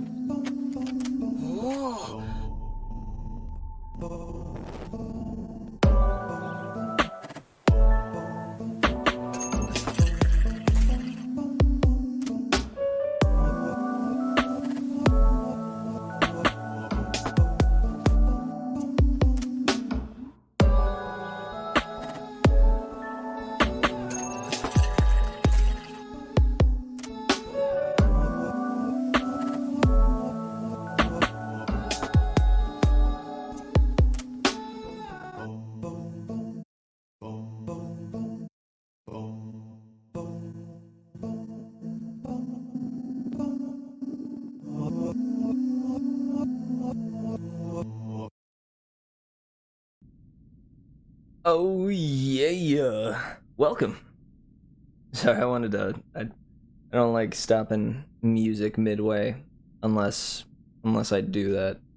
I have done that before, but I figured I'd let that one this time go and play out. It's one of my faves that I've created. It was lovingly titled Oreos and Sushi, because it was originally meant to be a collaboration with this guy I know, Cam, and he wound up not actually writing anything for it, which is unfortunate. But he wanted to title it Oreos and Sushi, so I was like, going off of that, I decided to make the song, food themed, right? A lot of like, and the itadakimasu. I probably botched that pronunciation, but you get what I mean. And yeah, it's a favorite of mine. I like themed songs. They tend to go pretty well for me. For instance, the There Will Come Soft Rain song. Well, welcome back, guys. How was everybody's break? Was it breakalicious? Was it breaktastic?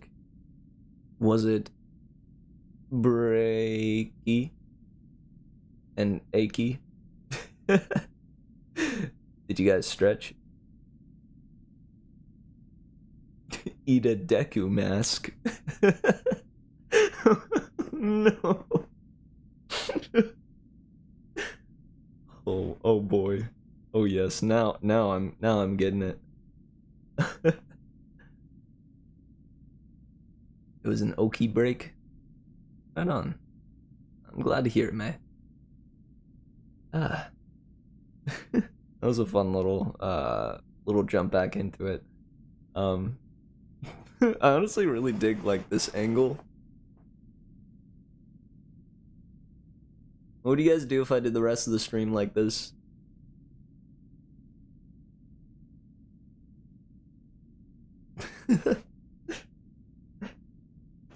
My break was nice. I went and I relieved myself. I finished off the last bit of my chili tea. And I did some stretching. Then I chilled and listened to some of the music with you guys. It was a good time.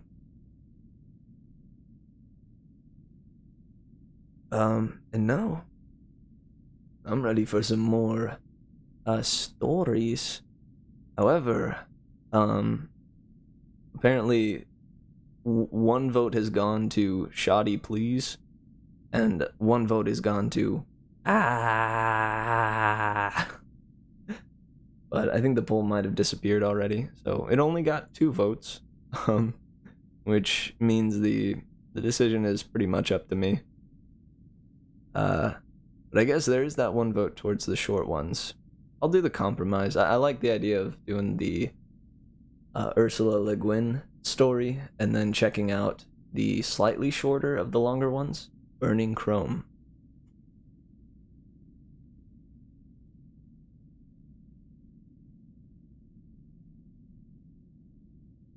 Let me first delete that poll. What? Could not delete the poll. Well, okay then. I guess it deleted itself. Problem solved. I agree. I feel like if I do put the option in there, people are probably most likely going to flock to it. As it is the most reasonable answer. Well, let's go ahead and do this. I'm excited. I forget who said to do the Ursula one. Was that you, Keaton? Do you know the Ursula one? You come across it before?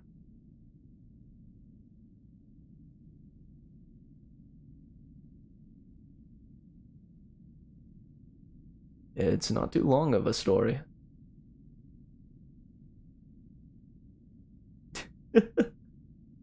I will write the greatest story known to man, known simply as Ah.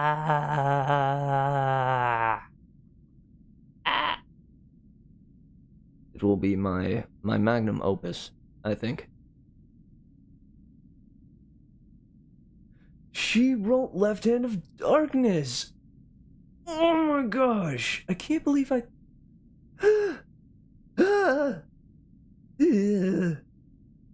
I knew I'd seen that name somewhere before, dude. Oh my gosh. I read that, shoot, I actually know where you read that, Keaton. Yeah, yep. Indeed. For the final project for that class, I actually made a song about the section where wasn't his name A? It wasn't like the dude's name A or something. Where A visits that place where they're all about ignorance is bliss. I think I had a different teacher.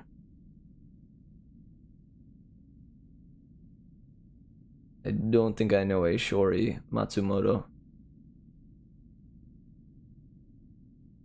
But I could be remembering wrong. That first year of college was not the best for me. Memory-wise, especially.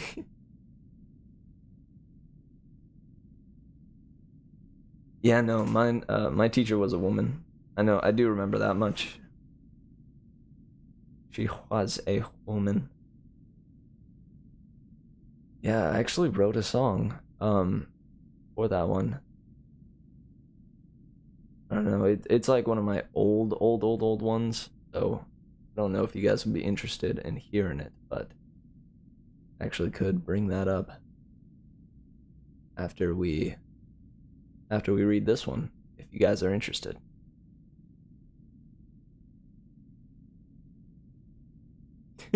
Yes, the freak I am. That's what I like to hear.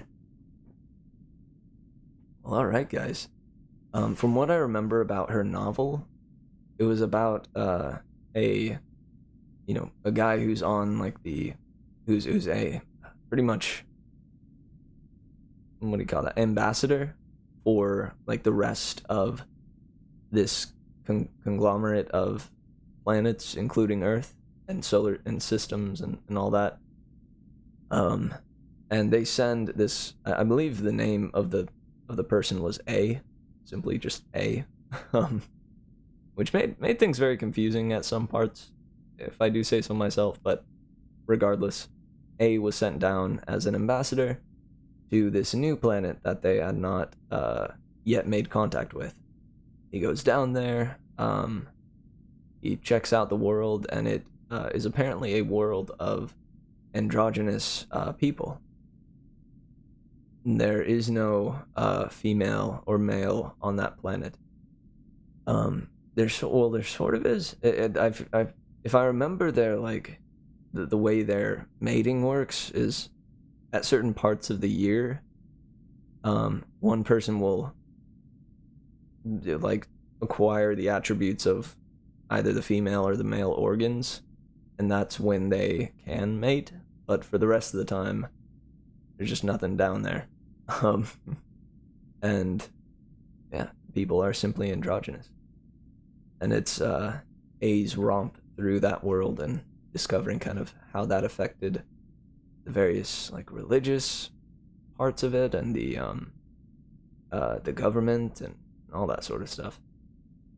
Bleh. What up, dude? Oh, I thought you were here at the very start. Did you hop out for a while? Welcome, nonetheless. Glad to see you're here. Bleh. Bleh. Bleh bleh. Had a busy day. Yeah, man. I get that. My day was somewhat short, but it was definitely busy. Oh, baby. Oh, snap. I missed Coleman's request. Book on Face request, too. So I'll do the 2 books on Face. for this one. Oh, dude, you know what else I can do?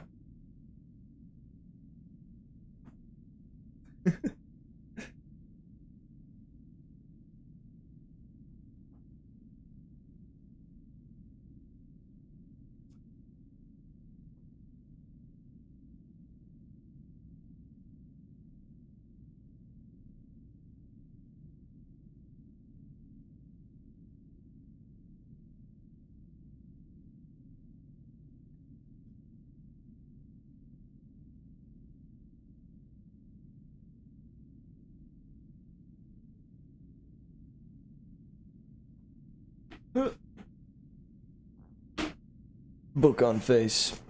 Successful. Ah. Shoot, sorry. I almost went to the ending screen there. I went to the ending screen for like a split second. My apologies.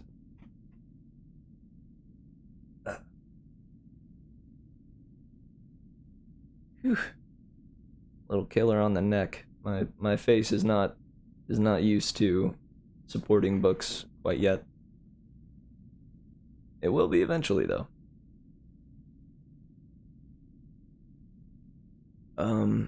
So, without any more delay, let's go ahead and jump into Ursula Le Guin's The Ones Who Walk Away from Omelas. From The Wind's 12 Quarters.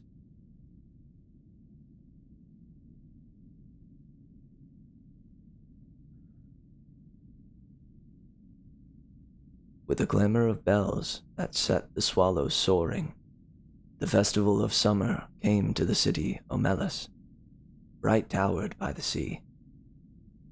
The ringing of the boats in harbor sparkled with flags. In the streets between houses with red roofs and painted walls, between old moss-grown gardens and under avenues of trees, past great parks and public buildings, processions moved. Some were decorous, old people in long stiff robes of mauve and gray, grave master workmen quiet, merry women carrying their babies and chatting as they walked. In other streets the music beat faster, a shimmering of gong and tambourine, and the people went dancing. The procession was a dance. Children dodged in and out, their high calls rising like the swallows crossing flights over the great water meadow called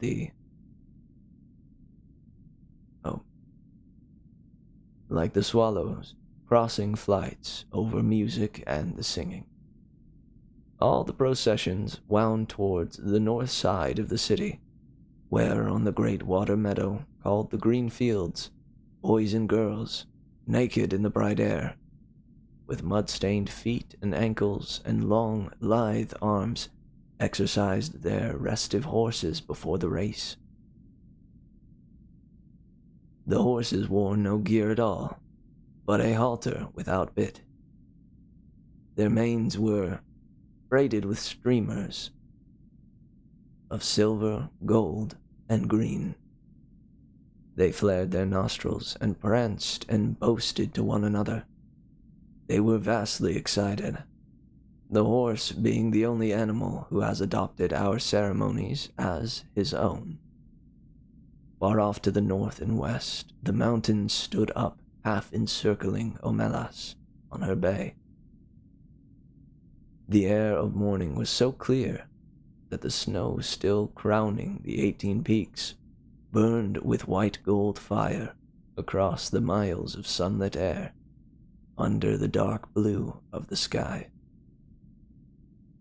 There was just enough wind to make the banners that marked the racecourse snap and flutter now and then. In the silence of the broad green meadows, one could hear the music winding through the city streets, further and nearer and ever approaching, a cheerful, faint sweetness of the air that from time to time trembled and gathered together and broke out into the great joyous clanging of bells. Joyous. How is one to tell about joy? How describe the citizens of Omelis? They were not simple folk, you see, though they were happy. But we do not say the words of cheer much any more. All smiles have become archaic. Given a description such as this, one tends to make certain assumptions. Given a description such as this, one tends to look next for the king, mounted on a splendid stallion and surrounded by his noble knights, or perhaps in a golden litter borne by great muscled slaves. But there was no king. They did not use swords, nor kept slaves. They were not barbarians. I do not know the rules and laws of their society, but I suspect that they were singularly few. As they did without monarchy and slavery, so they also got on without the stock exchange, the advertisement, the secret police, and the bomb. Yet I repeat that these people were not simple folk, not dulcet shepherds, noble savages, bland utopians. They were not less complex than us. The trouble is that we have a bad habit, encouraged by pedants and sophisticates, of considering happiness as something rather stupid. Only pain is intellectual. Only evil interesting. This is the treason of the artist.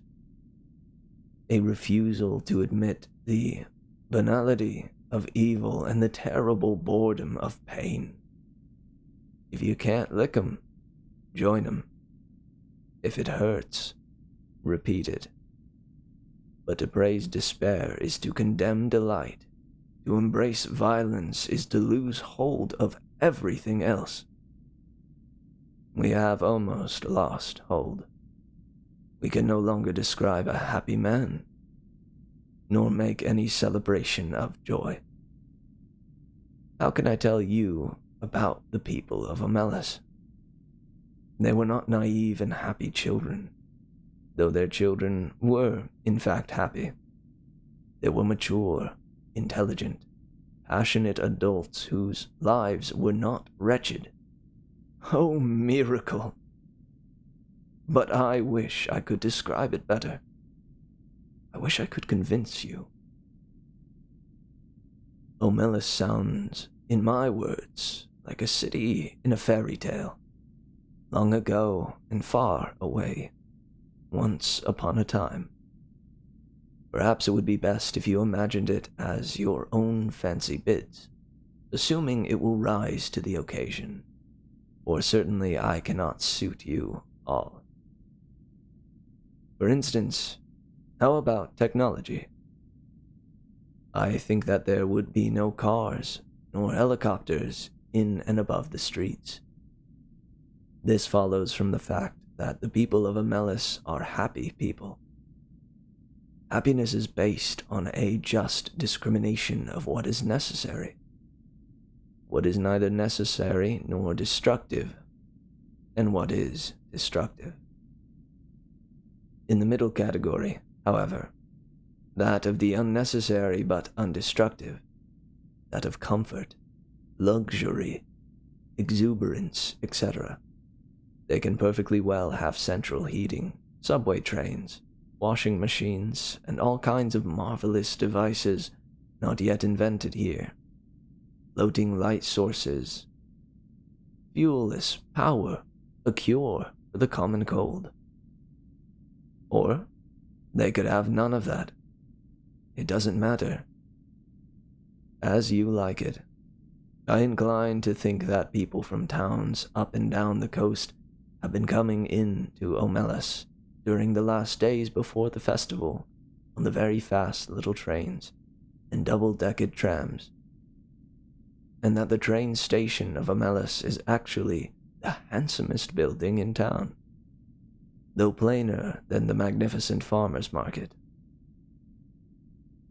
But even granted trains, I fear that Omelis so far strikes some of you as goody-goody. Smiles, bells, parades, horses, bleh. If so, please add an orgy. If an orgy would help, don't hesitate. Let us not, however, have temples from which issue beautiful nude priests and priestesses, already half in ecstasy and ready to copulate with any man or woman, lover or stranger who desires union with the deep godhead of the blood. Although that was my first idea. But really, it would be better not to have any temples in Omelis. At least, not manned temples. Religion, yes. Clergy, no. Surely the beautiful nudes can just wander about, offering themselves like divine soufflés to the hunger of the needy and the rapture of the flesh. Let them join the processions. Let tambourines be struck above the copulations, and the glory of desire be proclaimed upon the gongs. And, a not unimportant point, let the offspring of these delightful rituals be beloved and looked after by all. One thing I know there is none of in Omelis is guilt. But what else should there be? I thought at first there were no drugs, but that is puritanical. For those who like it, the faint, insistent sweetness of Druze may perfume the ways of the city. Druze, which first brings a great lightness and brilliance to the mind and limbs, and then, after some hours, a dreamy languor and wonderful visions, at last of the very arcana and inmost secrets of the universe, as well as exciting the pleasure of sex beyond all belief, and it is not habit-forming. For more modest tastes, I think there ought to be beer. What else? What else belongs in the joyous city? The sense of victory, surely. The celebration of courage. But as we did without clergy, let us do without soldiers. The joy built upon successful slaughter is not the right kind of joy. It will not do. It is fearful and it is trivial. A boundless and generous contentment, a magnanimous triumph felt not against some outer enemy, but in communion with the finest and fairest in the souls of all men everywhere, in the splendor of the world's summer. This is what swells the heart of the people of Omelis, and the victory they celebrate is that of life.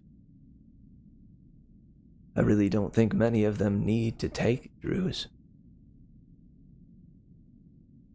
Most of the processions have reached the green fields by now.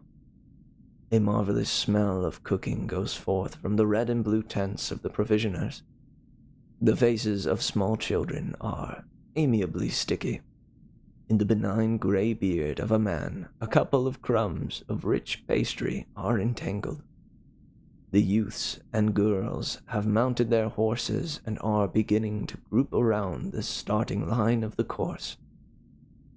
An old woman, small, fat, and laughing, is passing out flowers from a basket, and tall young men wear her flowers in their shining hair.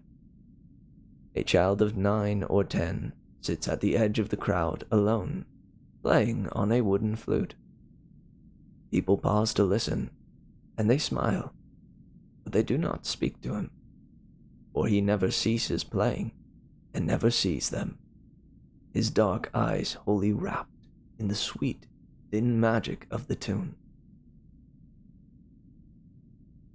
He finishes and slowly lowers his hands holding the wooden flute.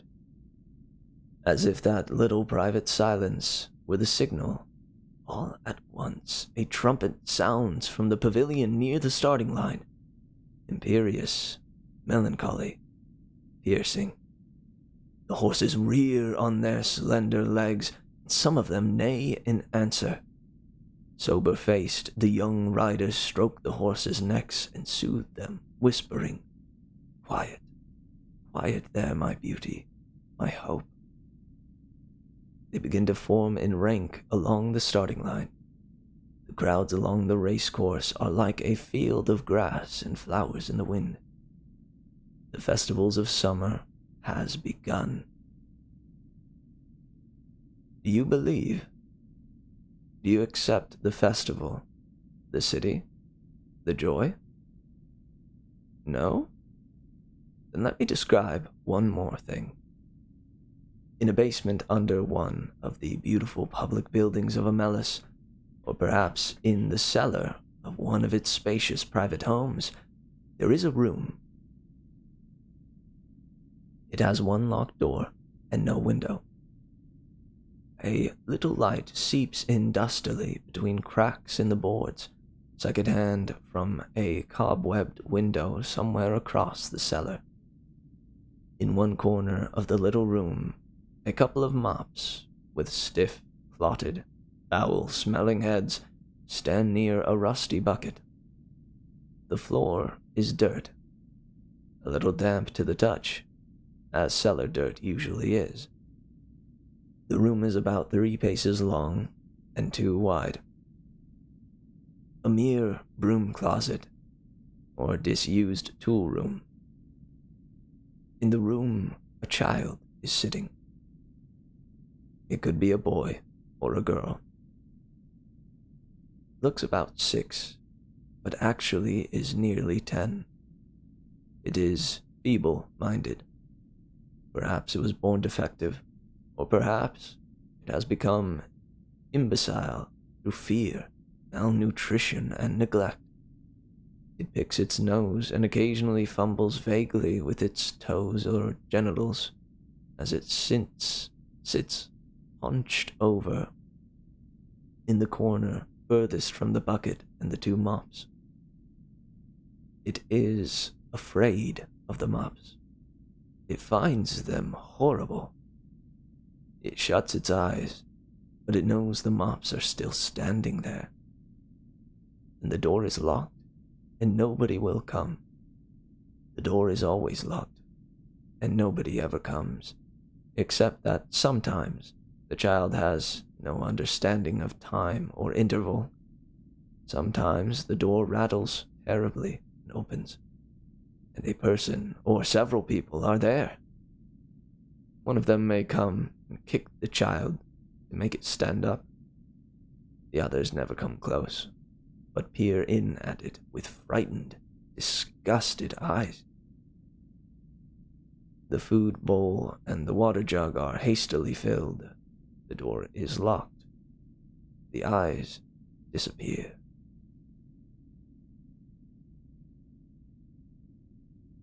The people at the door never say anything, but the child, who has not always lived in the tool room, can remember sunlight and its mother's voice. Sometimes speaks. "I will be good," it says. "Please let me out. I will be good." They never answer. The child used to scream for help at night and cry a good deal, but now it only makes a kind of whining. And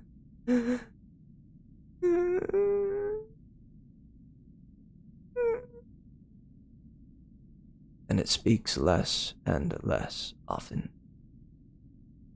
It is so thin there are no calves to its legs. Its belly protrudes. It lives on a half bowl of cornmeal and grease a day. It is naked.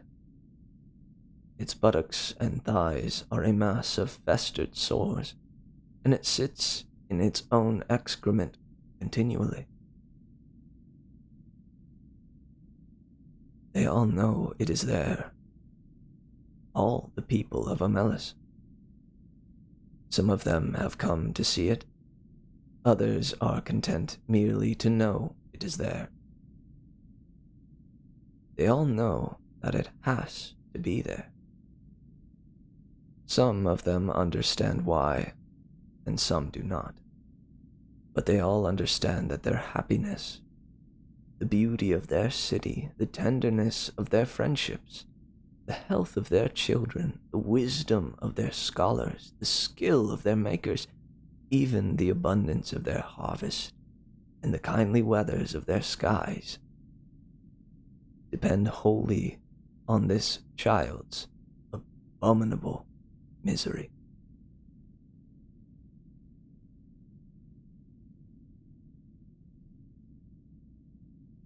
This is usually explained to children when they are between 8 and 12, whenever they seem capable of understanding. And most of those who come to see the child are young people, though often enough an adult comes, or comes back to see the child.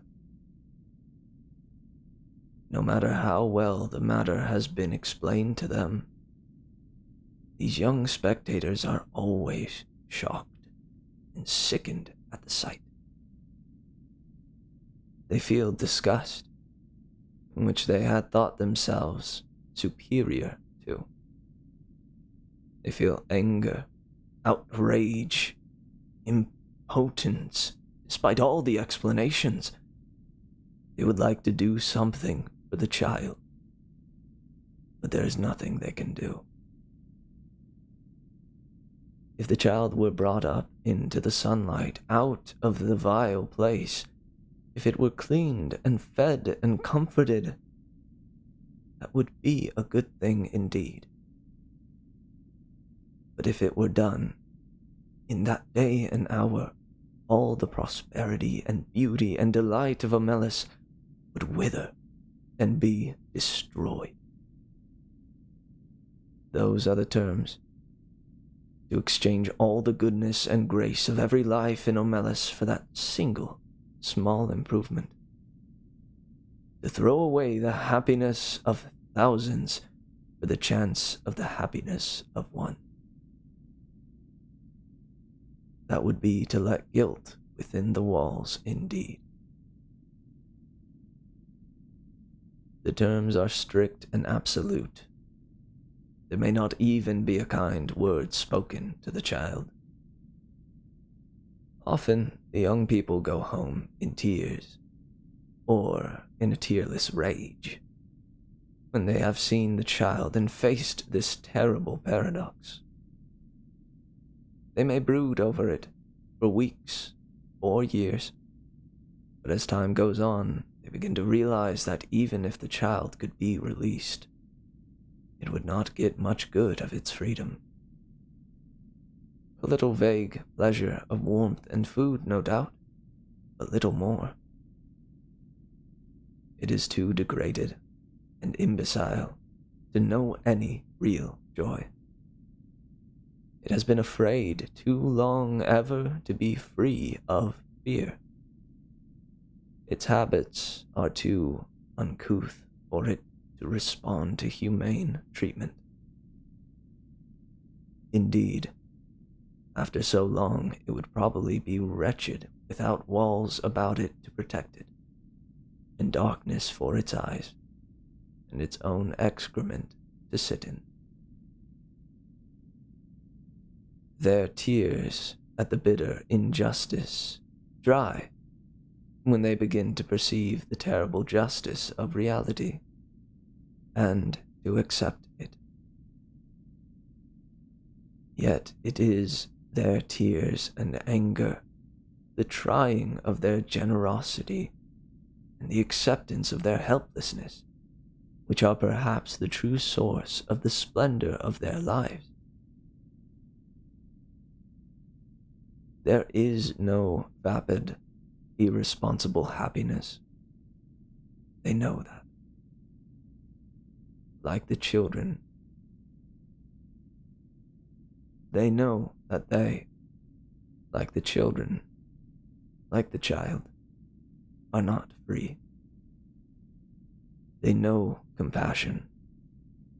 It is the existence of the child and their knowledge of its existence that makes possible the nobility of their architecture, poignancy of their music, profundity of their science. It is because of the child that they are so gentle with their children. They know that if the wretched one were not there sniveling in the dark, the other one, the flute player, could make no joyful music as the young riders line up in their beauty for the race in the sunlight of the first morning of summer. Now, do you believe in them? Are they not more credible? But there is one more thing to tell, and this is quite incredible. At times, one of the adolescent girls or boys who go to see the child does not go home to weep or rage, does not, in fact, go home at all.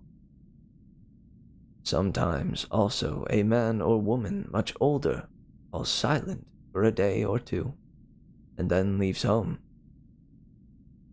These people go out into the street and walk down the street alone. They keep walking and walk straight out of the city of Amelis, through the beautiful gates. They keep walking across the farmlands of Amelis. Each one goes alone. Youth or girl, man or woman. Night falls. The traveler must pass down village streets, between the houses with yellow-lit windows, and on out into the darkness of the fields. Each alone, they go west or north towards the mountains. They go on. They leave Omelis. They walk ahead into the darkness, and they do not come back. The place they go towards is a place even less imaginable to most of us than the City of Happiness. I cannot describe it at all. It is possible that it does not exist, but they seem to know where they are going. The ones who walk away from Omelis.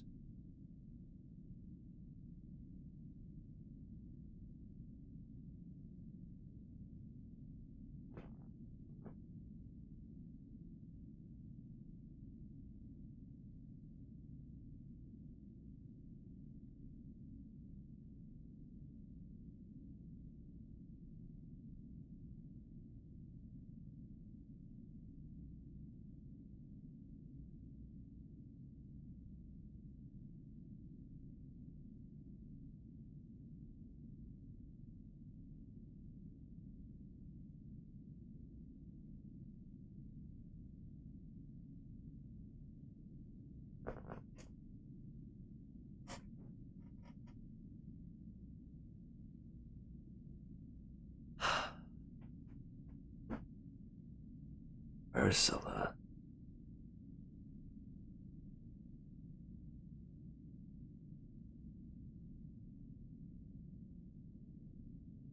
Freaking love that, dude.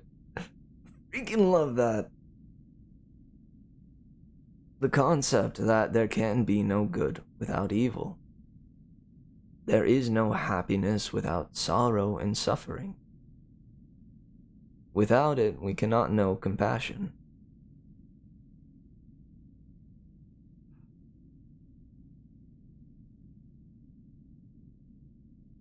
The tale was so expertly spun.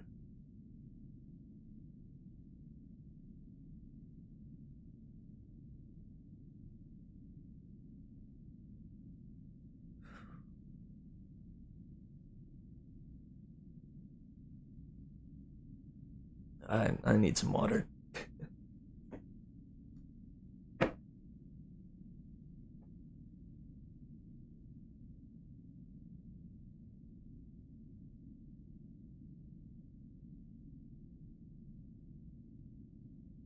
Where did they go?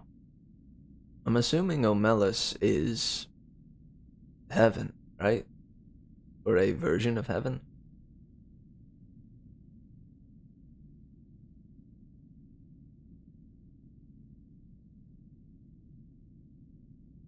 And the ones who walk away go to the indescribable place.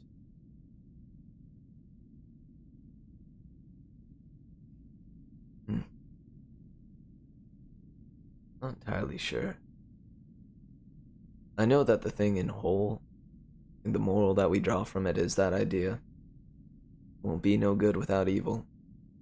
But I'm also attempting to figure out what Omelis is meant to represent.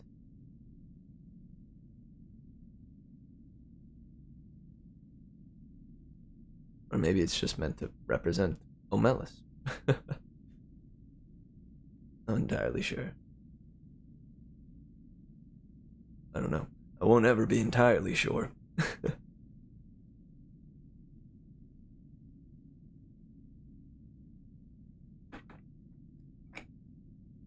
Ooh.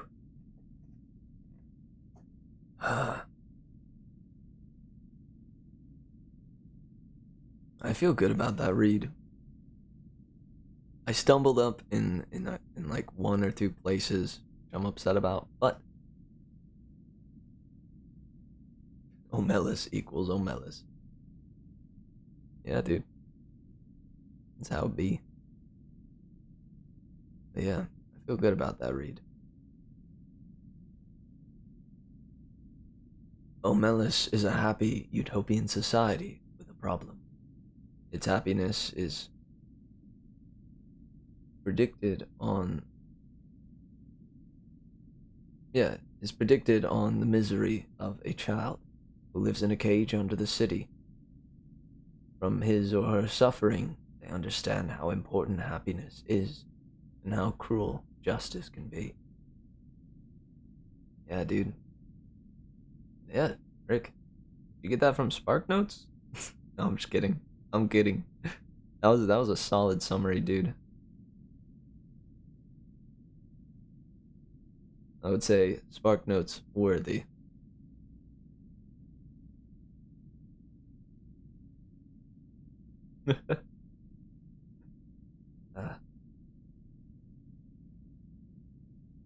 Nice.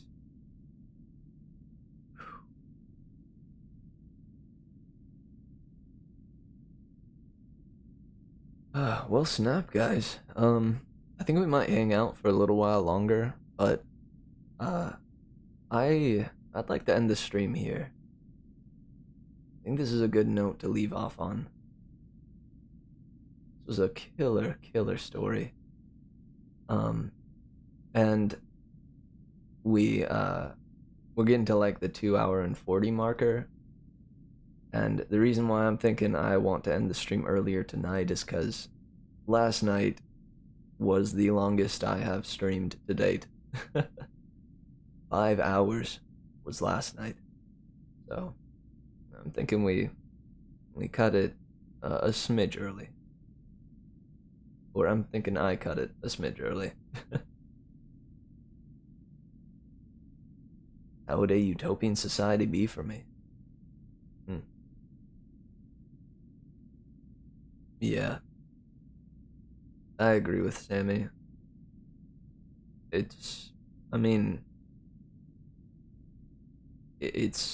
feel like utopian society, right, is this concept that we can attain perfection as a society. That is preposterous, in my opinion.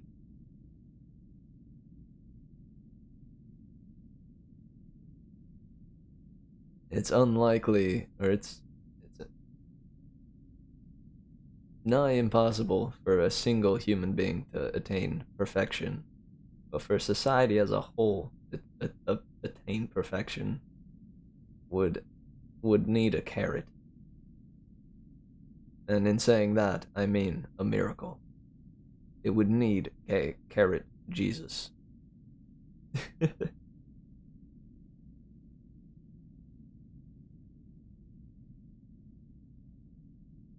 that would be the closest thing to utopia for you. I mean, it would have its flaws. It would be, I mean, it could work for a time, but it needs to be ever-changing. I feel like utopian societies figure out all the rules and then stick to it for all time. But for something to maintain its good order, it needs to be adaptable, right? It needs to be subject to change. Or it is best for it to be.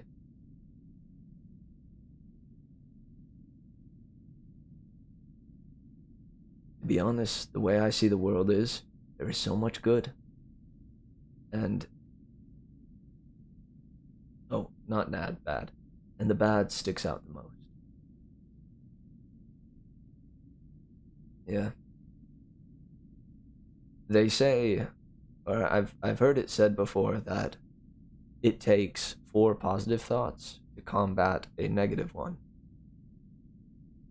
Just one negative thought is roughly equivalent to 4 positive ones. It means it takes a whole lot more effort to see the good than the bad. Which is wild. I mean, it's due to a lot in part, from what I know. I feel it's due in part to our instincts, right? We see a bush filled with berries. We think to reach in and grab some berries, but suddenly we hear a hissing noise. And we immediately pay attention to the danger. Not the pleasure of the berries, not the goodness, not the tender color, the red color, or the slight dew on the leaves of that bush. Immediately, our minds are dead centered and focused on that hissing sound. The danger, the fear. It's what keeps us alive. But sadly, it's also what brings us to depression.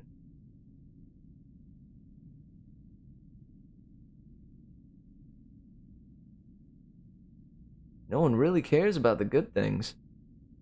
Sammy, I care about the good things. I do. And I will defend that. Because good things are frickin' rad. Even one negative thought can be more than 4 positive ones, I guess. Yep. Well, I feel that is fear of one's own safety. It really depends on how you see things. It's all about perspective, dude. Absolutely. It's okay, dude. I get what you're getting at. I can decipher the code. Can tap into the matrix.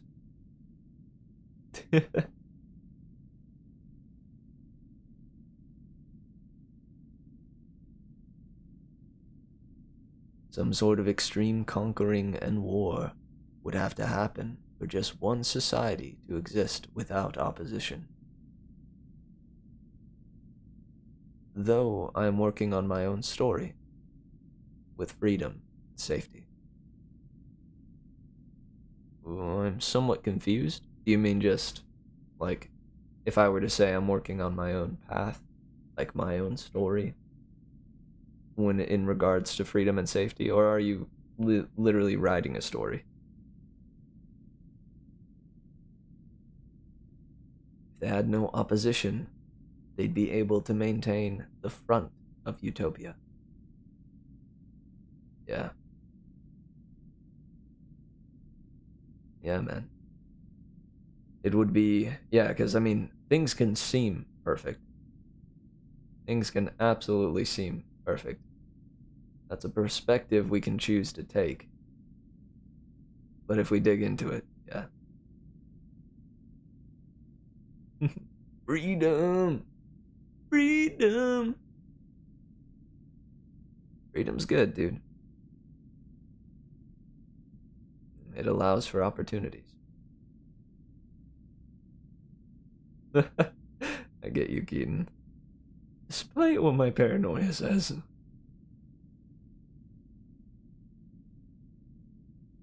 But don't you fear your life being taken away? Your items being taken? Yeah, I mean,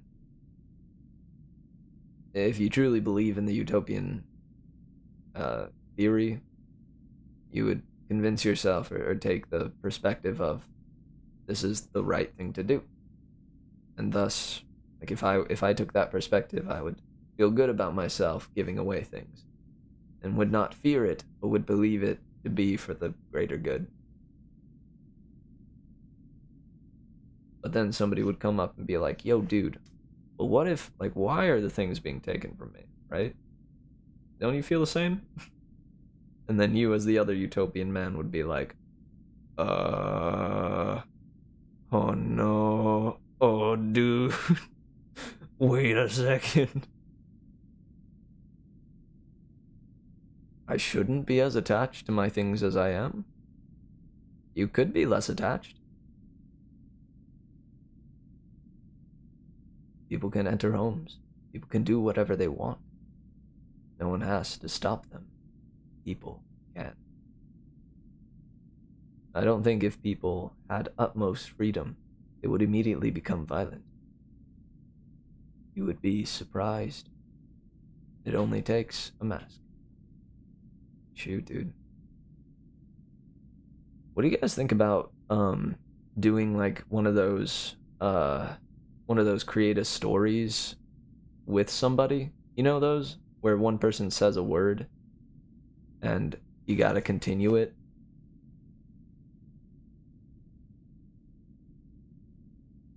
I don't know if we could actually coordinate that in chat, but I think that'd be pretty wild if you guys could like improv a story for me to read.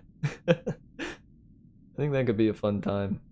You know, one person goes, I, next person, am, next person, cool, next person, and next person, epic.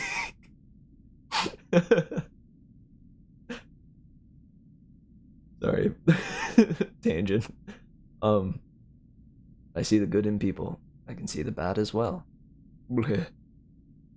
True, but they also have to consider that when they move to take what they want or enter where they want, put their lives on the line as well. Seems fun. Yes. But what about the people with guns, armor, explosives? There would also be cult leaders. That already happens. Yeah. Yeah. People getting in their heads. I mean, again, it's a perspective thing, right? If I have the guns, if I have the power, supposedly, right?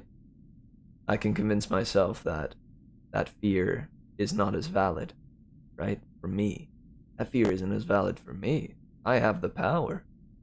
I can go in there, and sure, my life might be on the line, but it's not as on the line as the others.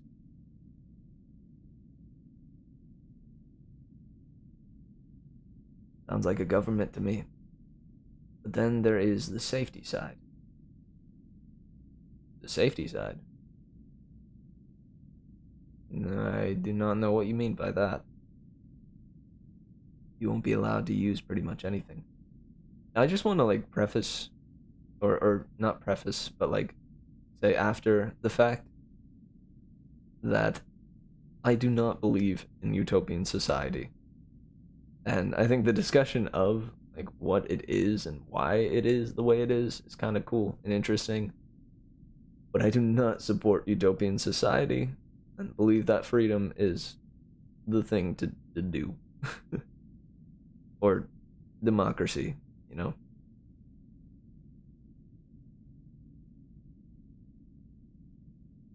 Oh, safety versus freedom discussion. Even on the safety side, people would break the rules. No, because they would be killed in secret. If we have freedom, we lose safety. But if we have safety, we lose freedom. Or forced to take a piss. pill. Yes, that's the point. Facts. Yeah, I mean, in order to gain freedom, it comes at a risk. I mean, it's similar to like how I feel about putting myself in uncomfortable situations, right? I could just stay home, right, and laze around and watch anime. It's more comfortable for me, right? But if there's an opportunity out there for me to go and meet with friends or go to my practice or go to work, something that's a little more uncomfortable, right? It comes at a sacrifice, certainly, but it's worth doing.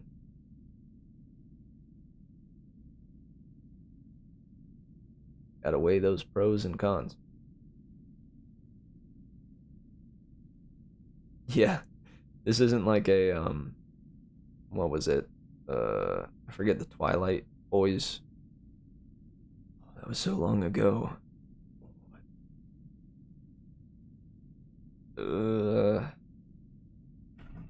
What? I feel bad that I'm even about to look this up. Twilight Boys.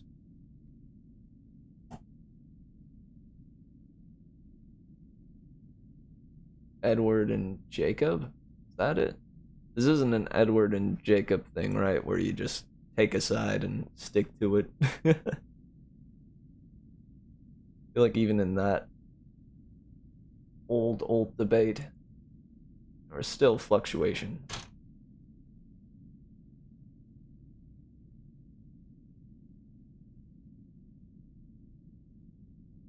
Yeah, it's important to strike a balance.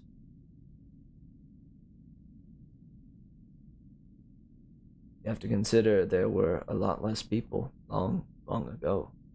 No technology. Just sticks and stones. And breaking bones. And if every single person on Earth had good intentions, we'd still have problems. Due to misinterpretation and selfishness and all the other bad things in the world. I had an experience recently where I believed myself to have good intentions, but I was thinking selfishly the entire time.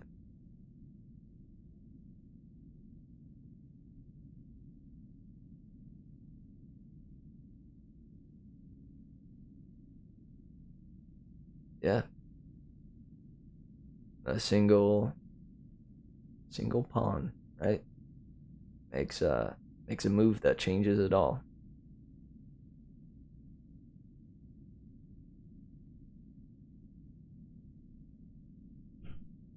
You have a plan?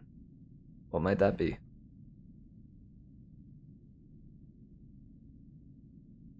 Silly Sammy with the plan.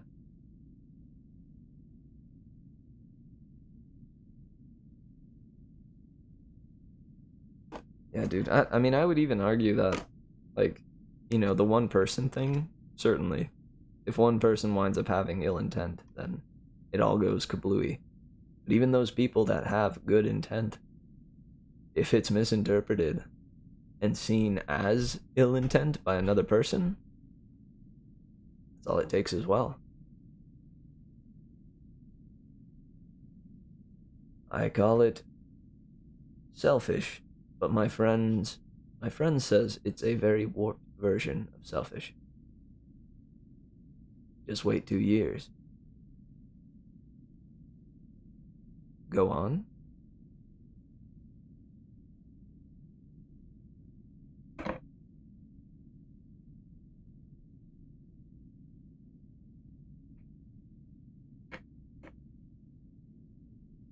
The problem with a deontological society is in order for it to succeed, and everyone needs to follow the rules, absolutely.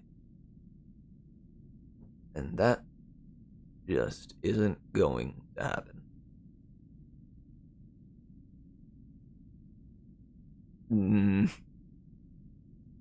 if you do that, dude, it's gonna be found out eventually. And somebody's gonna have an issue, right? Somebody's gonna take issue with the fact that you just that the government just gets rid of people that don't follow the rules. It's important to give them second chances, right? Or at least one second chance, right? Now, I haven't read The Giver, nor seen the movie. I vaguely know of the plot, though, because my school, I think in sophomore or junior year, at my small private Christian school, they tried to do a rendition of The Giver as a play in the theater.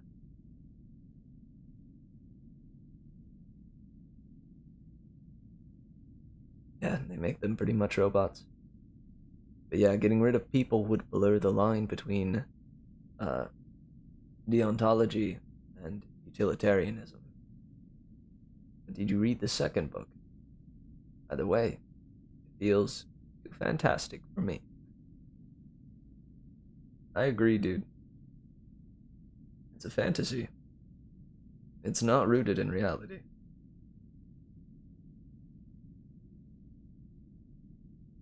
It's a thing that I feel may only happen in the afterlife, if at all. And even if it does happen in the afterlife, like, my concept is if heaven is real, right, and we get there, I feel like we won't even realize, right? Because in order for it to be perfect, we wouldn't remember any, like, thing that is bad from our previous life, right? I think, right? I don't know. It's one of those where, like, that concept is too granular to grasp. I know, at least for me. I simply cannot fathom a world or a state of being that does not involve both evil and good. I always told my grandpa that the idea of heaven kinda bores me. Yeah, dude. I don't know. No, it's one of those things where, like, if it's a thing, yeah, good stuff. But it just feels like a complete separation of evil and good, right? But as the human psyche, like, we would adapt to either one. And suddenly, evil would become all there is, or good would become all there is for us, if we wound up in either. And I don't know, I guess if you did wind up in, like, hell, then you would still know of heaven, right? Because that's part of, like, what makes hell so bad, is that you know that there's a place that's infinitely better than this.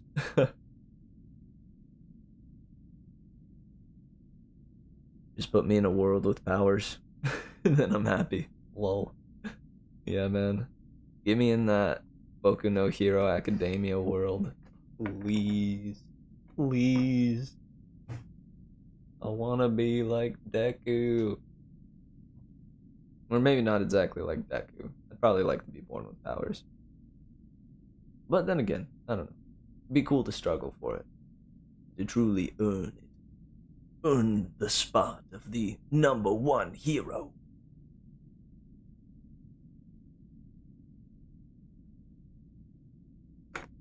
If you've seen Hunter x Hunter, One Piece, Naruto, any of those shonen anime, you'll get a similar vibe, or a similar sense from Boku no Hero Academia.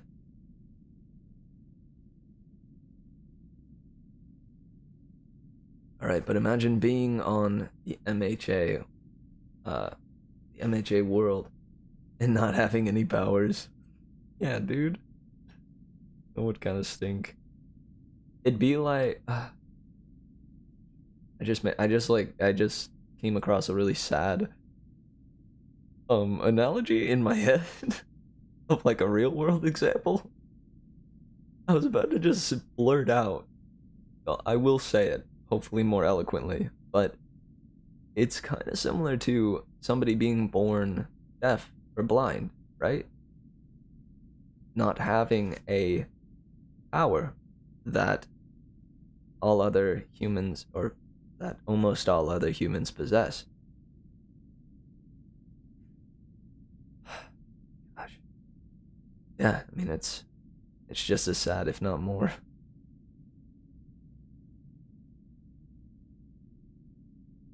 Yeah, well, who needs powers to do good? I like that, dude. It's a good notion.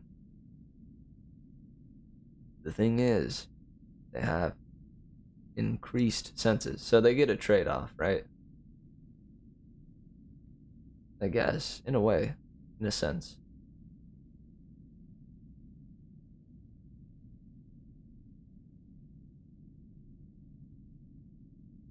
You can good at doing little things. You can be good at doing little things.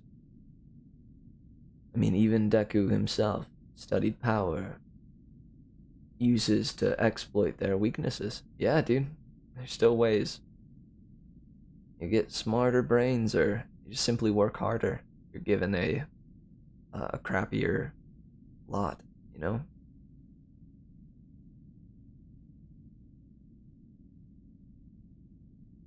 If one is not as privileged, it means more hard work to gain the things that others gain easily. Seemingly easily. There's a reason why Batman is better than Superman. Yeah, dude. That's a good parallel.